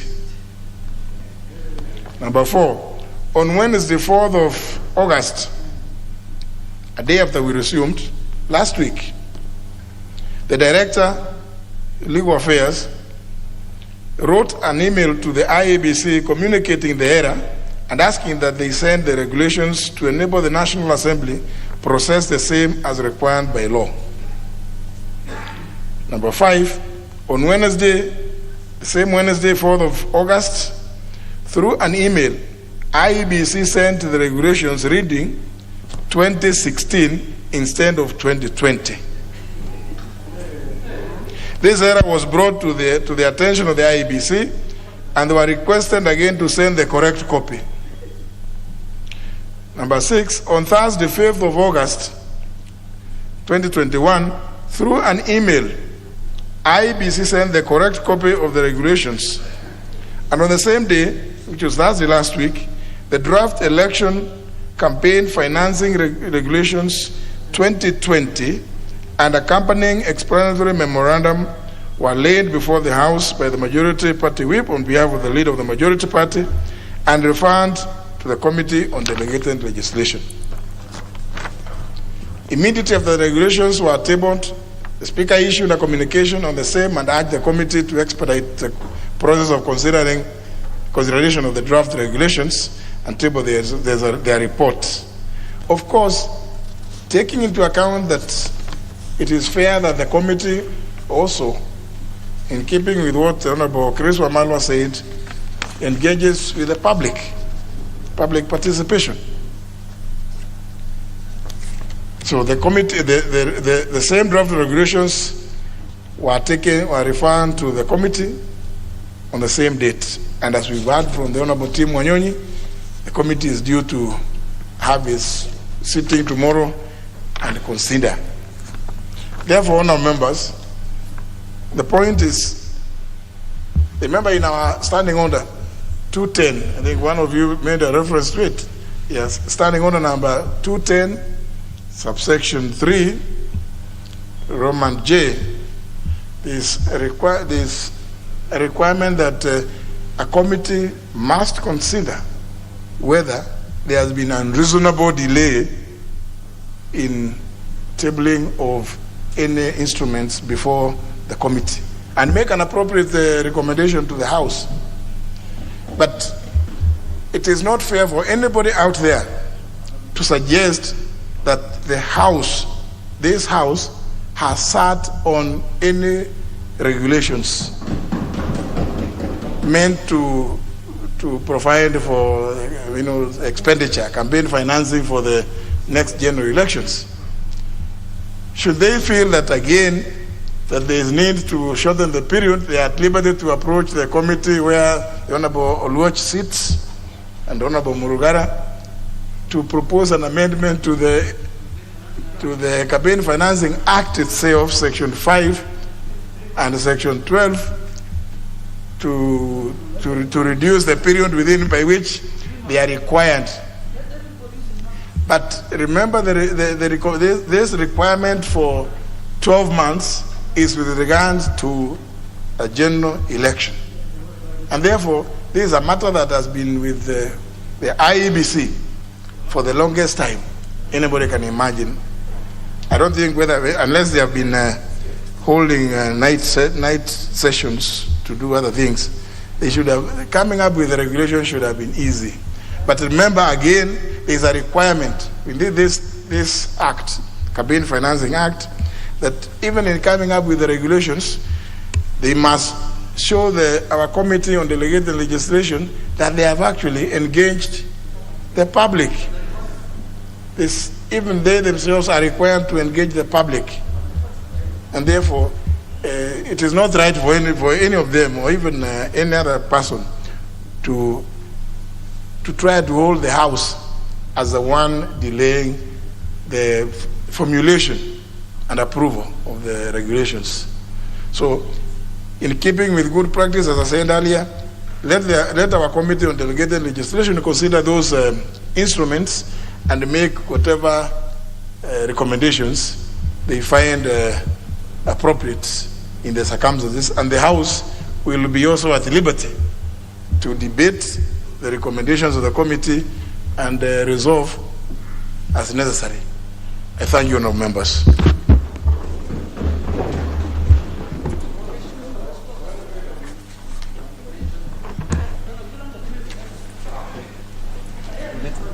Next. Order number 8, the Public Service Internship Bill, National Assembly Bill number 25 of 2021, first reading.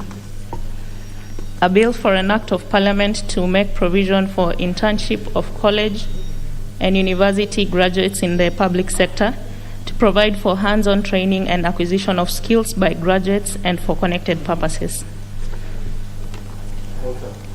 Order number 9, the Asian Widows and Orphans Pensions Repeal Bill, National Assembly Bill number 29 of 2021, first reading. Next. A bill for an act of Parliament to repeal the Asian Widows and Orphans Pensions Act and for connected purposes. Next. Order number 10, the Provident Fund Repeal Bill, National Assembly Bill number 30 of 2021, first reading. A bill for an act of Parliament to repeal the Provident Fund Act and for connected purposes.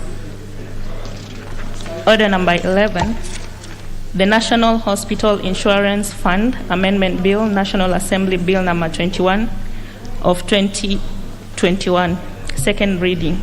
Resumption of debate. Now, honourable members, by the time the House adjourned, the Honourable Janet Nangabo was the 24th member who was on the floor, and the Honourable Nangabo has a balance of 5 minutes. The Honourable Janet Nangabo. And I had the person who was on the chair explain to you that indeed you have that 5 minutes as balance. The Honourable Janet Nangabo, if she is in the House. Absent. It can't be. Yes, the NHIF, the debate on the National Hospital Insurance Fund Act, Amendment Act. But, honourable members, it's also fair that perhaps we note the members who have spoken so that yes, because some of those who have spoken, I can see they are number one on the request list, like 001. Those who have spoken, the majority whip, the Honorable Wangwe, seconded by the Honorable Martin Owino, the Honorable Sankok, the Honorable Oundo, the Honorable Koske Kimtai, the Honorable Sabina Chege, the Honorable Mohammed Sheikh, the Honorable Wilson Sosion, the Honorable Omboko Milemba, the Honorable Gladys Wanga, the Honorable Ali Raso, the Honorable Kahai Adagala, the Honorable Robert Pukose, the Honorable James Nyikal, the Honorable Wadhigo Manje, the Honorable Emilio Diambo, the Honorable Vorane Hire, the Honorable Dur Ombaka, the Honorable Mutunga Kanyidia, the Honorable Robert Mbui, the Honorable Ferdinand Wanyonyi, the Honorable Jaren Okelo, the Honorable Kimani Kihara Kimari, and the Honorable Jared Nangabo was on the floor. So I will now look for those that have not, whose names don't appear there. And the member for Garissa Township appears high on the list. Thank you, Mr. Speaker. I rise to contribute to the second reading of the National Hospital Insurance Fund Amendment Bill 2020. Mr. Speaker, I had the chance to go through this bill, and from the face of it, this bill narrates and seeks to amend the NHIF Act in order to enhance the mandate and the capacity of the National Insurance Fund, and specifically to facilitate and deliver one of the legacy of President Uhuru Kenyatta, which is the universal health coverage. However, Mr. Speaker, and let me be very honest, I really don't like critiquing government bills, because I have been moving government bills for a long time. But Mr. Speaker, a critical reading of the bill reveals otherwise contrary to promoting universal health care. And why do I say so? In fact, in my opinion, it inhibits the thing it's trying to achieve, which is universal health care coverage for every citizen of our country. Speaker, why do I say so? Article 43 of the Constitution, the Speaker, provides that every person has the right to the highest attainable standard of health care. However, despite this constitutional provision, this bill, in my view, Mr. Speaker, is either not cognizant of that provision of the Constitution, or the people who drafted it and are not aware of the socio-economic terrain of our country. So, Mr. Speaker, I'll just speak on three clauses. A case in point, Mr. Speaker, is clause 17, subclause E of this bill, which provides that a beneficiary who has a private health insurance cover shall first exhaust the private cover before accessing NHIF. The question that I need to ask is how many of our people have private insurance cover? Very few, Mr. Speaker. Mr. Speaker, it is a fact, and every member in this House knows, that many of our people rely on public health facilities to access medical treatment. Mr. Speaker, how will universal health care or universal health coverage be achieved when this same bill makes it a priority for persons with private insurance to use their cover first before accessing NHIF?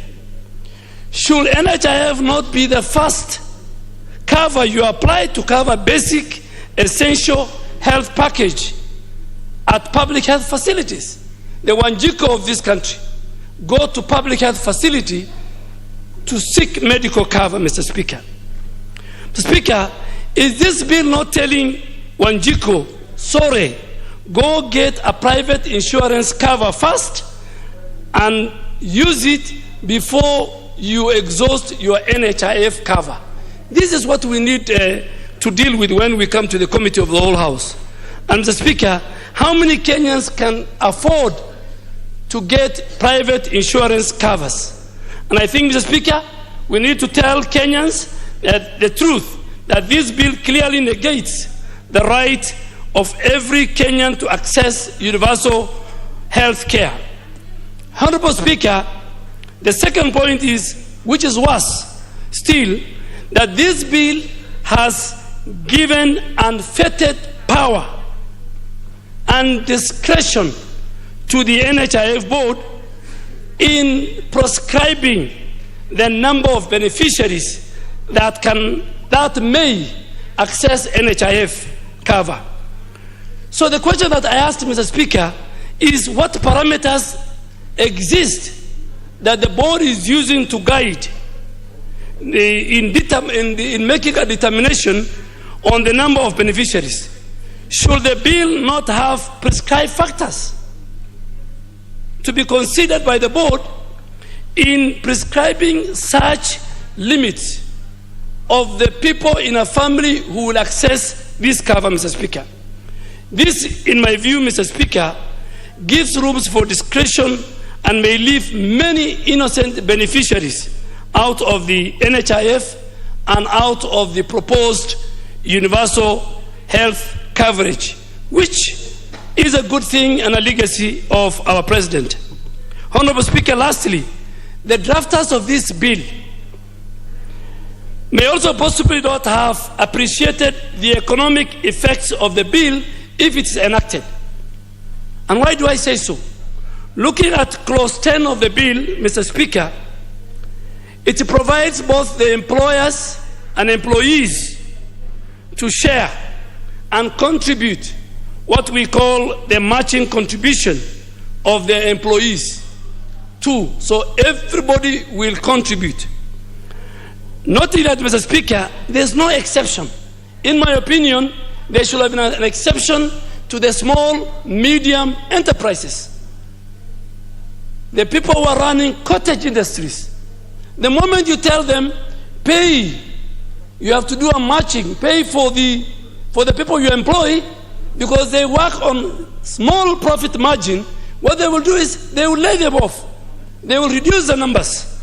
And Mr. Speaker, for a person who speaks and who believes in the hustler nation, this bill is not in tandem with the philosophy of the hustler nation that I believe in of late. Speaker, this bill ought to have provided incentives for employers to contribute, including reasonable contribution to the fund, Mr. Speaker. But, Mr. Speaker, worse is that if you look at the bill at clause 13, this is the worst. And that's why I had to read this bill and discuss. And I'm sure in consultation with the leader of majority, we will look at these clauses. Finally, look at clause 13.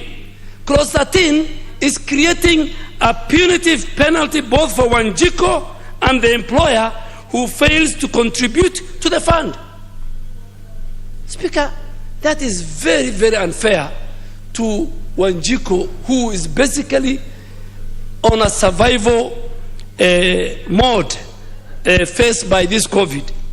Mr. Speaker, Wanjiku shall now be required to pay. And when I use Wanjiku, Mr. Speaker, I'm talking for the ordinary person in this country. Wanjiku in clause 13, Wanjiku is required to pay 25% of her contribution, and if she delays, I want members to listen to me.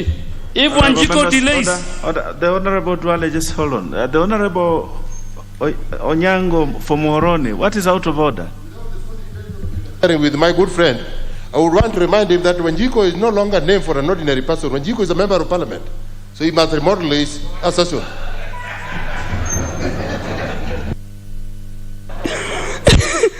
Mr. Speaker, Honorable member is a good friend of mine. And you know, I always don't pick a war with him because he has a history. He was a politician during Moi's time. So he is my resource person. But Mr. Speaker, Wanjiku now is being required to pay 25% of her contribution, and if she delays in paying the required penalty, Mr. Speaker, it is very important for members to listen to me. For instance, if her contribution is 500 and she delays in paying, she will be required to pay 125 shilling for every delay in remittance. Surely, Mr. Speaker, these hard economic times of COVID, why should Wanjiku be told to pay penalty. Mr. Speaker, let me go on record that these bills fails far below the facilitating the attainment of the universal health care, and in consultation with the leader of majority, we will bring amendments to make sure that we achieve one of the key legacies of President Uhuru Kenyatta, which is universal health coverage. The Honorable Koyo, now is your opportunity to contribute.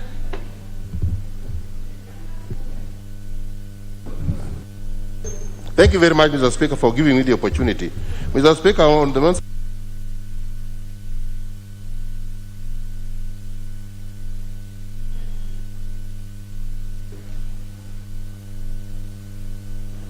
The intention of this bill is very good. It's aimed at enabling the common person, the real Wanjiku before, to be able to access medical facilities everywhere in this country. And that was the intention, noble intention of the crafters of this particular concept of National Hospital Insurance Fund. And these are accolades we give to our fallen doyen, Thomas Joseph Mboya. But the real intention, I for sure, after the handshake, His Excellency the President came to inaugurate what was called at universal health care, which we received him very well, and we thought that after that we were going to get a lot of relief in the medical facilities. But soon thereafter, there came the COVID pandemic, and we are yet to see the serious solution that the universal health care could offer.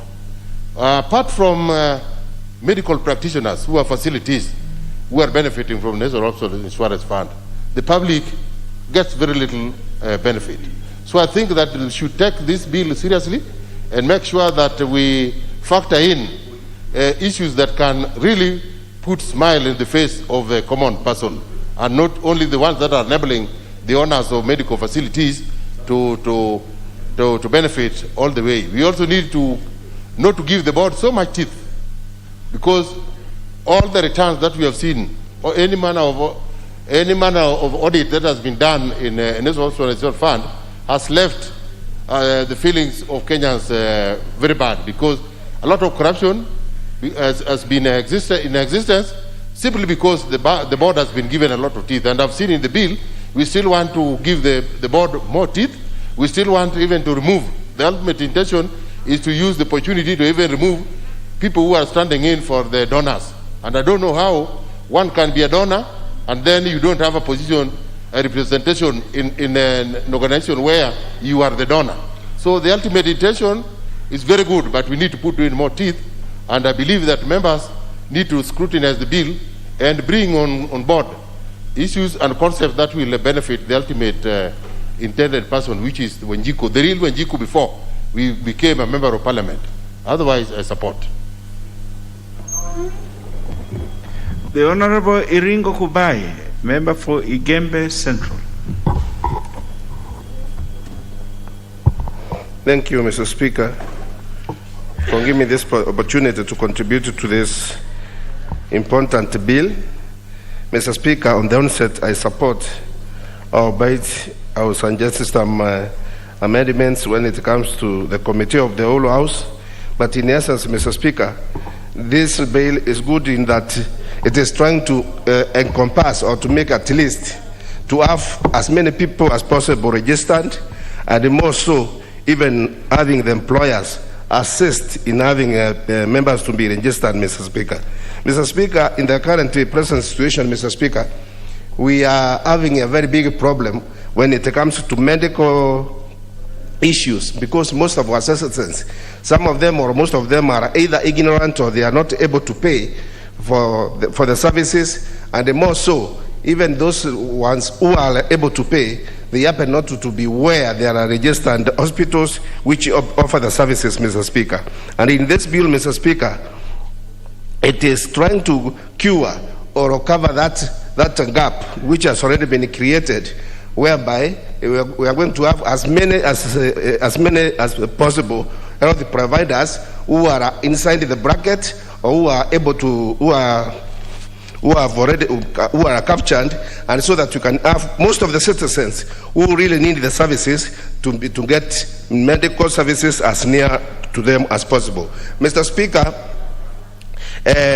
currently if you look across the country, and you know when we are in this dangerous time of COVID-19, Mr. Speaker, even hospitals have started refusing some insurances, and even the NHIF is not assisting people with the required finances to cater for these many diseases, Mr. Speaker. But if this one is cured by this bill, Mr. Speaker, it will be a relief to families who undergo a lot of torture when they have their loved ones who are asked for so many or very big hospital bills which they are not able to pay. They go to fundraisers and other things, and at the end of the day, Mr. Speaker, you find that even as the person is ailing, also the resources or the family's savings are replenished, and unfortunately when these people pass on, the people die, and on death they go with everything.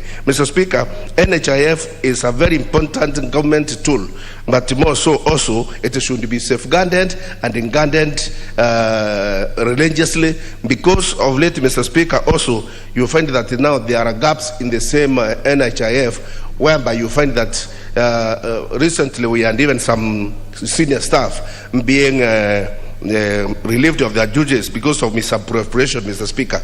Mr. Speaker, there is a trend in NHIF where there's a skewed way of assisting the needy ones. You find there are those who get assistance for certain ailments, and when you go to the others, you find that it is not happening, and they say it is not in the act.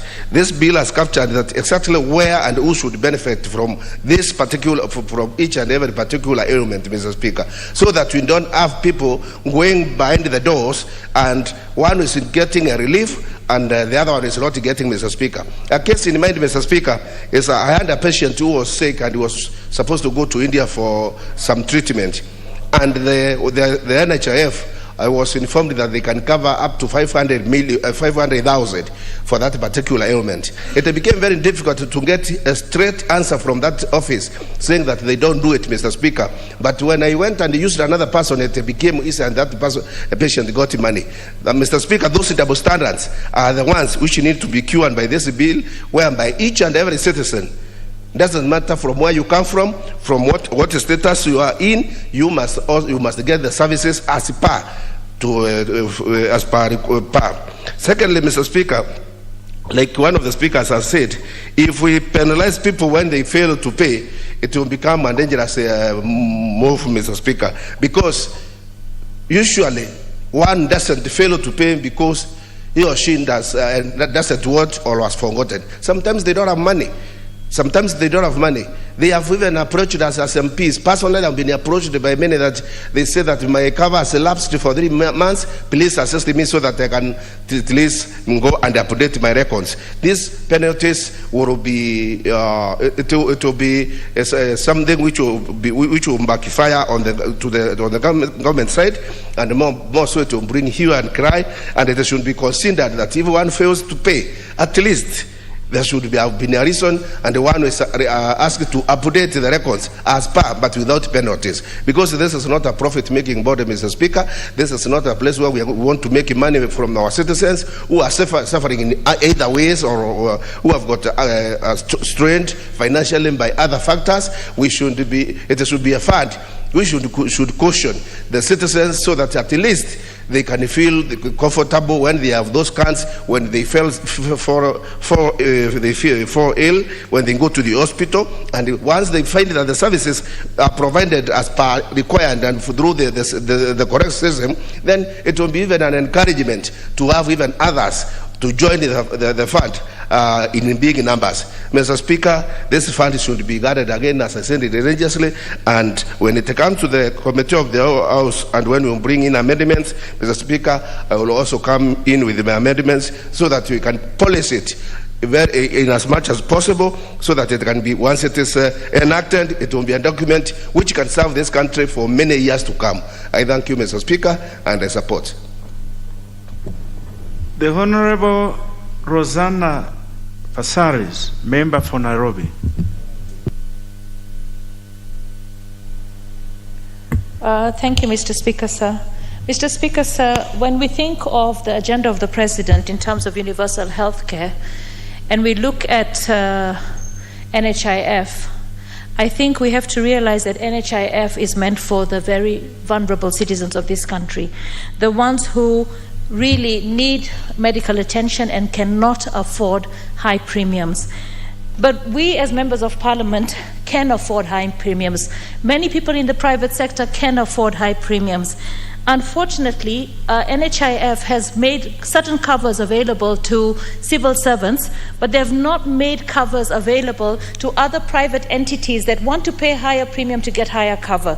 I think giving them a bill is not enough. I think there has to be creativity also on their part in terms of how they will recruit more members and how they can get the reach to cushion the very vulnerable citizens. It is unfair for somebody, for instance, of my stature, to be paying the same premium as somebody who is absolutely like my driver for NHIF. Okay, so when it comes to the reach, and when they say that the people who have alternative private sector insurance covers should not be able to utilize NHIF, I think that is trying to tilt and change the system completely. NHIF covers, even when we go into private hospitals, they cover a certain aspect, not the entire bill. It's mostly picked up by the private entity. I think we have to recognize that NHIF is for the most vulnerable and make sure that NHIF, in this bill, we have huge penalties for the various corruption that we see in NHIF, because you cannot attain universal health care without, first of all, an affordable premium. Second, ensuring that every citizen in this country feels the need and the desire to have that cover, and even the ones who cannot access it. For instance, we came up with NHIF for secondary school kids. I've seen that has helped quite a number of school students. But what happens when they come out of school? There is no follow-up to ensure that there's transition after the school cover. What happens, for instance, to the old people? There is an old woman who recently got hospitalized. She was detained by the hospital because of a big bill. NHIF is supposed to actually cover for this old woman over 70. It was a government program to ensure that everybody over 70 that is vulnerable actually gets the cover. But they are not aware about it. The chiefs are not aware about it, especially in the remote places. So we can have the bill, but at the end of the day, it is how we're going to implement this bill. What exactly do we want to achieve? When we come up with laws, we're coming up with laws so that we can actually help our citizens. So NHIF also, when it comes to licensing or facilities, there are many facilities that today are paralyzed. Why? Because NHIF does not pay them the money that is due. And there's a lot of corruption. I was actually talking to a previous member of parliament, John Mututu, regarding a facility that he has in Naivasha. And he tells me that he's had to actually go to court to ensure and compel that NHIF pays him. Because for you to be paid your money, you have to part with money. So that corruption in itself deters medical covers, because now anybody who has got drug and rehabilitation and requires assistance will not be able to get it. So I think there's one thing, when we're looking at the law, we have to also look at the regulations and ensure that we make sure that the entity that we're making laws for actually is in tune with the requirements on the ground. I've seen NHIF give covers, for instance, for people who go to India. But to get that cover, I don't know what has to happen for somebody to say, I'm going to India, NHIF has approved for me to actually have the treatment in India. What about the other Kenyans who need that treatment but don't know how to access that service? So I believe that there's a lot more that needs to be done than just having a law. I think we need to ensure that we actually are in tune with what is happening in our country in terms of deterring universal healthcare. For universal healthcare to happen, the rich have got to pay higher premiums. The majority of Kenyans have to be convinced and have to have a premium that is affordable, so that they can actually pay the premium. Because if we have a premium that is not affordable, then it will not happen. And during this COVID period, a lot of people were not able to pay their premiums. Us as NGAF, we actually took a number of cancer survivors who could not pay their premiums, and we ended up paying for them the premiums so that they could remain in the cover. Because can you imagine, you're a cancer survivor, you do not have a cover, and you cannot afford to pay the premium. You have a cover, you have a card, but you cannot afford. So when it comes to penalties, I think trying to penalize people, you cannot get water from a rock. At the end of the day, you have to be in tune. The law has to be in tune with the needs of the people. We have to understand where the people are at and what are their challenges. And if you're a pregnant woman and you are going into, there's a pregnant woman who recently came and said she wants to go to give birth at Pumwani, but she's told she cannot be registered at at Pumwani for Linda Mama because she's lost her ID. Surely the woman is there. She's pregnant. She knows her details. How can you say because you don't have the ID you cannot be registered? You have to pay for the delivery. So I think somewhere along the line we have to have the human touch to services that we provide through legislation, because legislation without the human touch is not going to help the citizens of this country. So as I support the bill, I feel that the drafters of the bill should actually look at making sure that every aspect that concerns the citizens of this country, from the old, from the PWDs to the young, has to be catered for. And when it comes to the premium, I think we have to also understand that certain families cannot probably afford the 500 shillings. So if they've lapsed and they get sick, how can we ensure that they get help? Because what is the use of putting all these facilities that we're putting when people cannot access them? But the corruption, if we do not deal with the corruption that comes under such public entities, then we will actually be making laws and not being able to serve our people. So the big elephant in the room that needs to be catered when we want to deliver universal health care and any other programs of government has to be corruption. Thank you, Mr. Speaker. Honorable members, allow me to welcome the youngest member of this House, the Honorable John Juguna Wanjiku, the member for Kiambaa, to make his maiden address to the House. You are most welcome to the House. Thank you. The Honorable John. Thank you, Mr. Speaker. Let me start by saying I rise to support the second viewing. Yes, the Honorable John, just keep your mask on, please. Yes, and you will not be interrupted during your speech. Thank so you. Take your time. Thank you, Mr. Speaker. I start by saying I rise to support the second reading of this bill, and I would like to make some contributions towards it. Mr. Speaker, the majority of low-income Kenyans lack medical insurance, forcing to pay hospital bills out of pockets, leaving families vulnerable in the face of high treatment costs. It is from this background that I stand here to support this bill. This because informal workers who are currently paying 500 shillings in the NHIF monthly contribution will be cut to 300 shillings, making the scheme affordable to the low-income card who constitute a majority of the hustlers in this country. This move should help set as many people in the category as possible so as to afford them the opportunity to enjoy in the aspiration of UHC. I reckon that informal workers paid 350 in a monthly contribution.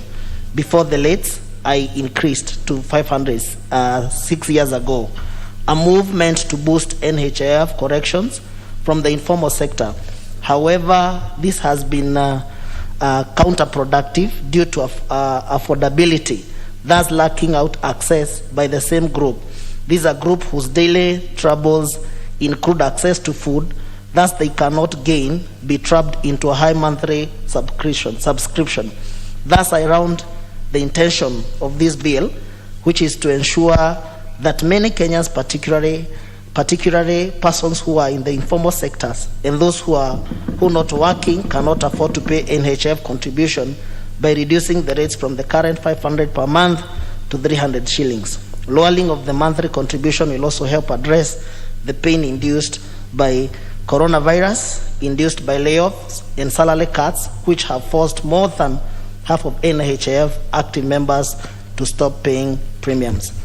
Mr. Speaker, today being I therefore support being my first day, I would like to digress a little bit and also take this opportunity to thank the great people of Kiambaa, for believing in me and for supporting me and trusting me with their votes. Mr. Speaker, I want to say that there are quite a number of challenges that we face during the by-election, but apart from that, I also want to take this opportunity to thank so many people, especially members from Kiambaa constituency, starting with all the way from Shianda, Karuri, to Moshada Ward, to Kihara Ward, and Dendelo. And I really want to thank them for believing in me and for entrusting me with their votes. And I want to state categorically, and I also want to tell them that I'll be here to support and also to work so that I can ensure that I honor the promises that I made to the people of Kiambaa. Mr. Speaker, I would also want to thank special people who came in to support us.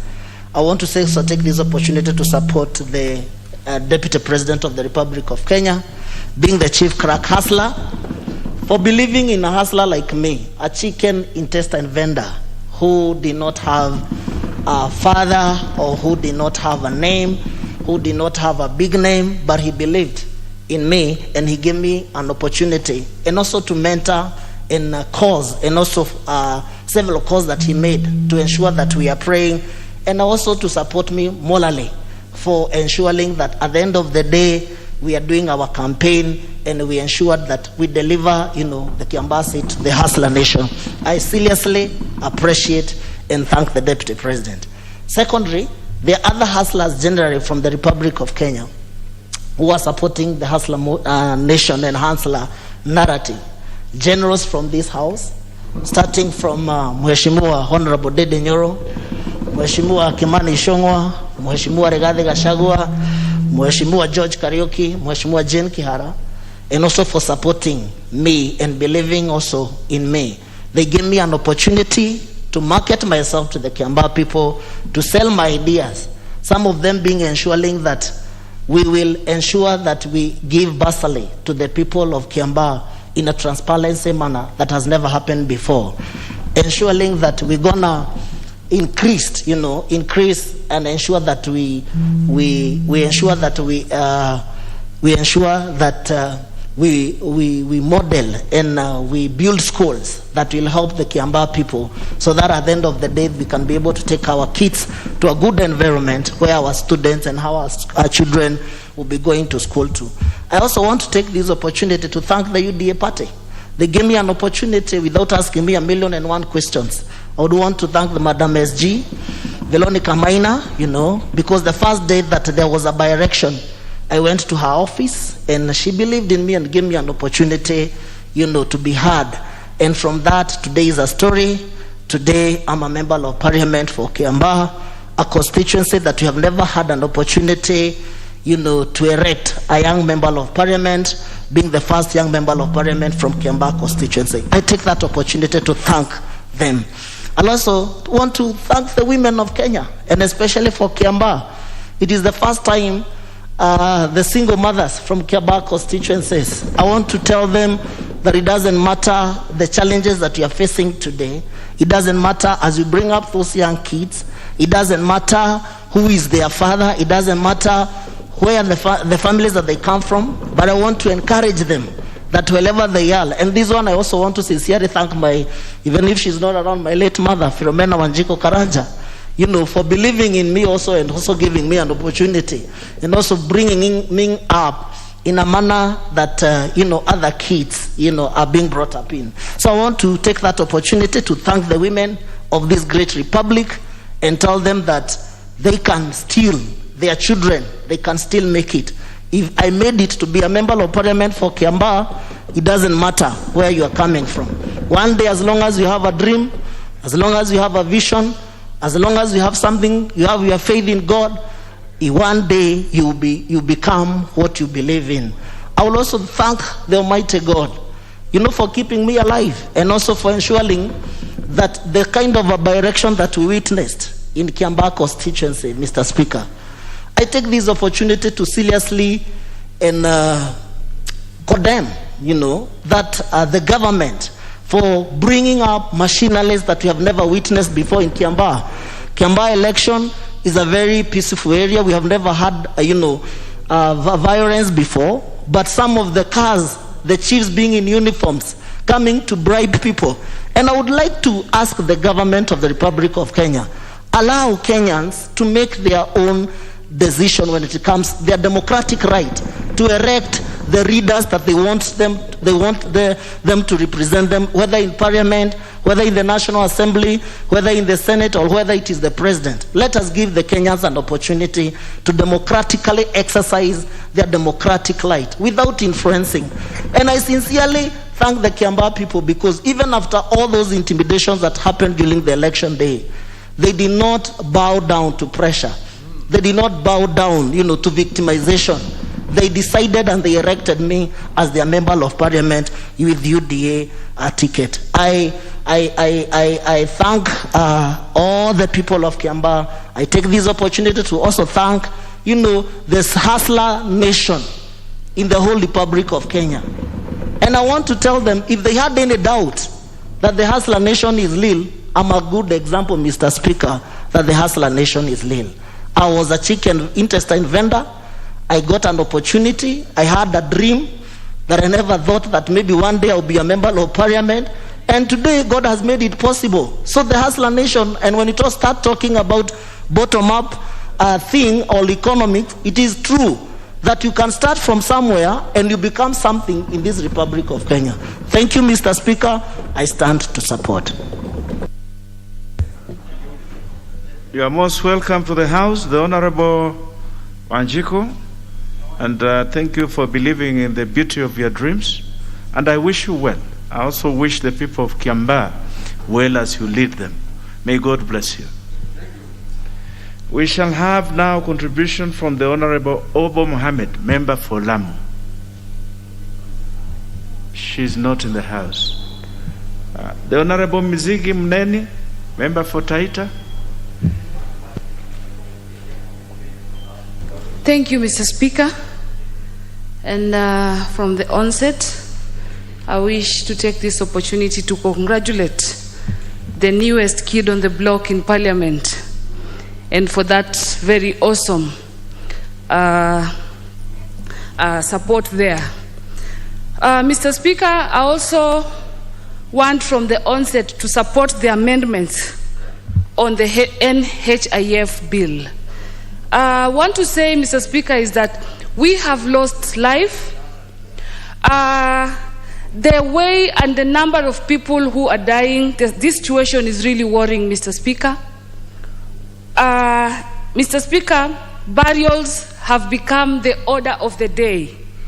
Nowadays, when you travel back to the counties, every day, every single day, people are burying from Monday to Saturday, even up to Sunday. People are burying. And Mr. Speaker, if there's a time NHIF needed to come through for Kenyans, it is now. Because most of these deaths are caused by lack of good treatment or a lack of getting the right medications. We have seen ourselves, Mr. Speaker, being added to several WhatsApp groups, many of them each and every day. And most of them, majority of them, are because of medical bills. At times, Mr. Speaker, you are added to a WhatsApp group, you start recollecting yourself and making contribution. Before even you are done, the group turns to a farewell group, meaning that we have lost the person that we were contributing money to. And that person has gone because he could not access the treatment. And therefore, Mr. Speaker, as I stand today to support this bill, I want to say that this cover is very important.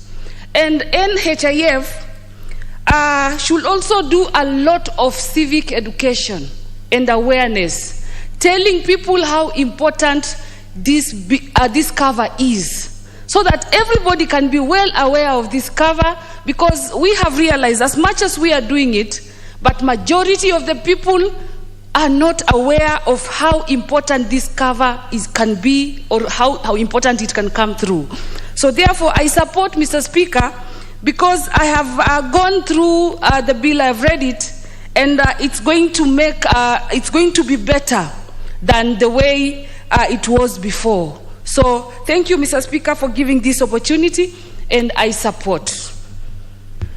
The Honorable Koi Waluke. Thank you very much, Mr. Speaker, for giving me a chance also to support. From onset, I support this amendment, Mr. Speaker. Mr. Speaker, outside there, our parents, brothers and sisters, many of them are poor. They cannot afford to pay for this NHIF card. Mr. Speaker, as a house, I request, Mr. Speaker, that members of Parliament should come in every constituency, Mr. Speaker, and even counties, to make sure that they pay for our people to get this NHIF card, Mr. Speaker. Mr. Speaker, people are dying. Very many people are dying. In one weekend, in our constituency, you can bury even 15 people. And because of lack of money, because of poor life, our people are going through very difficult time, especially this time of COVID. Mr. Speaker, Kenyan people operate below $1. And time and time, Mr. Speaker, the government have talked of improving the lives of our people, and they should start with paying the NHIF card if they want to save life of our people, Mr. Speaker. Mr. Speaker, it is difficult if you are sick and you cannot afford even food or medicine.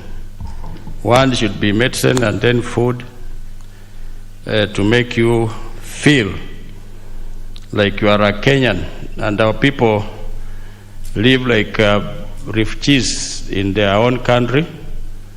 There are only few people, Mr. Speaker, because 50% of our people, Mr. Speaker, of the population of this country are poor. So therefore, as leaders, we should come in, and NHIF staff, Mr. Speaker, they should also come out clearly, because these days we see even banks go out to do marketing, but they are just there sitting.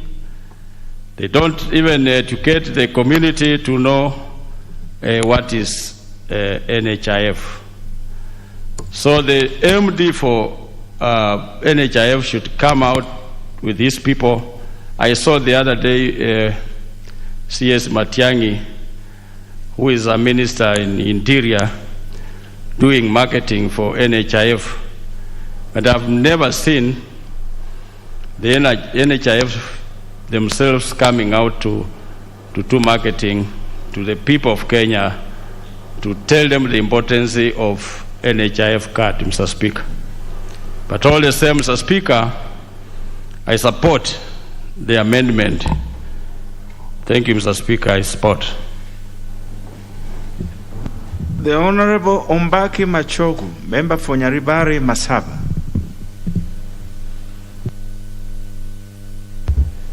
Thank you, Mr. Speaker, for giving me this opportunity to contribute this very important bill, 2021.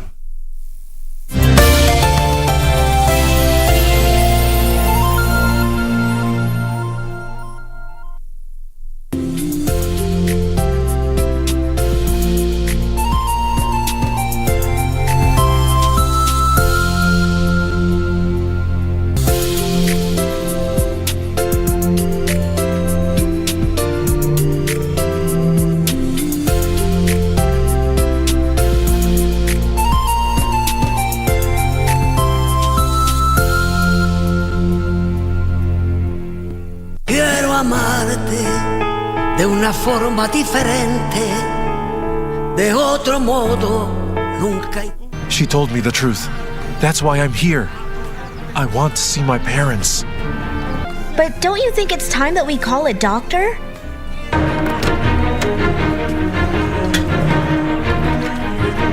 Take her to your apartment in secret and let us know so that the two of us can have a word with her and we can erase her from the face of the earth. And Ceci has thrown me out, and I'm very sure that she's plotting against you with Ulises Arteaga, because until now she's still bent on separating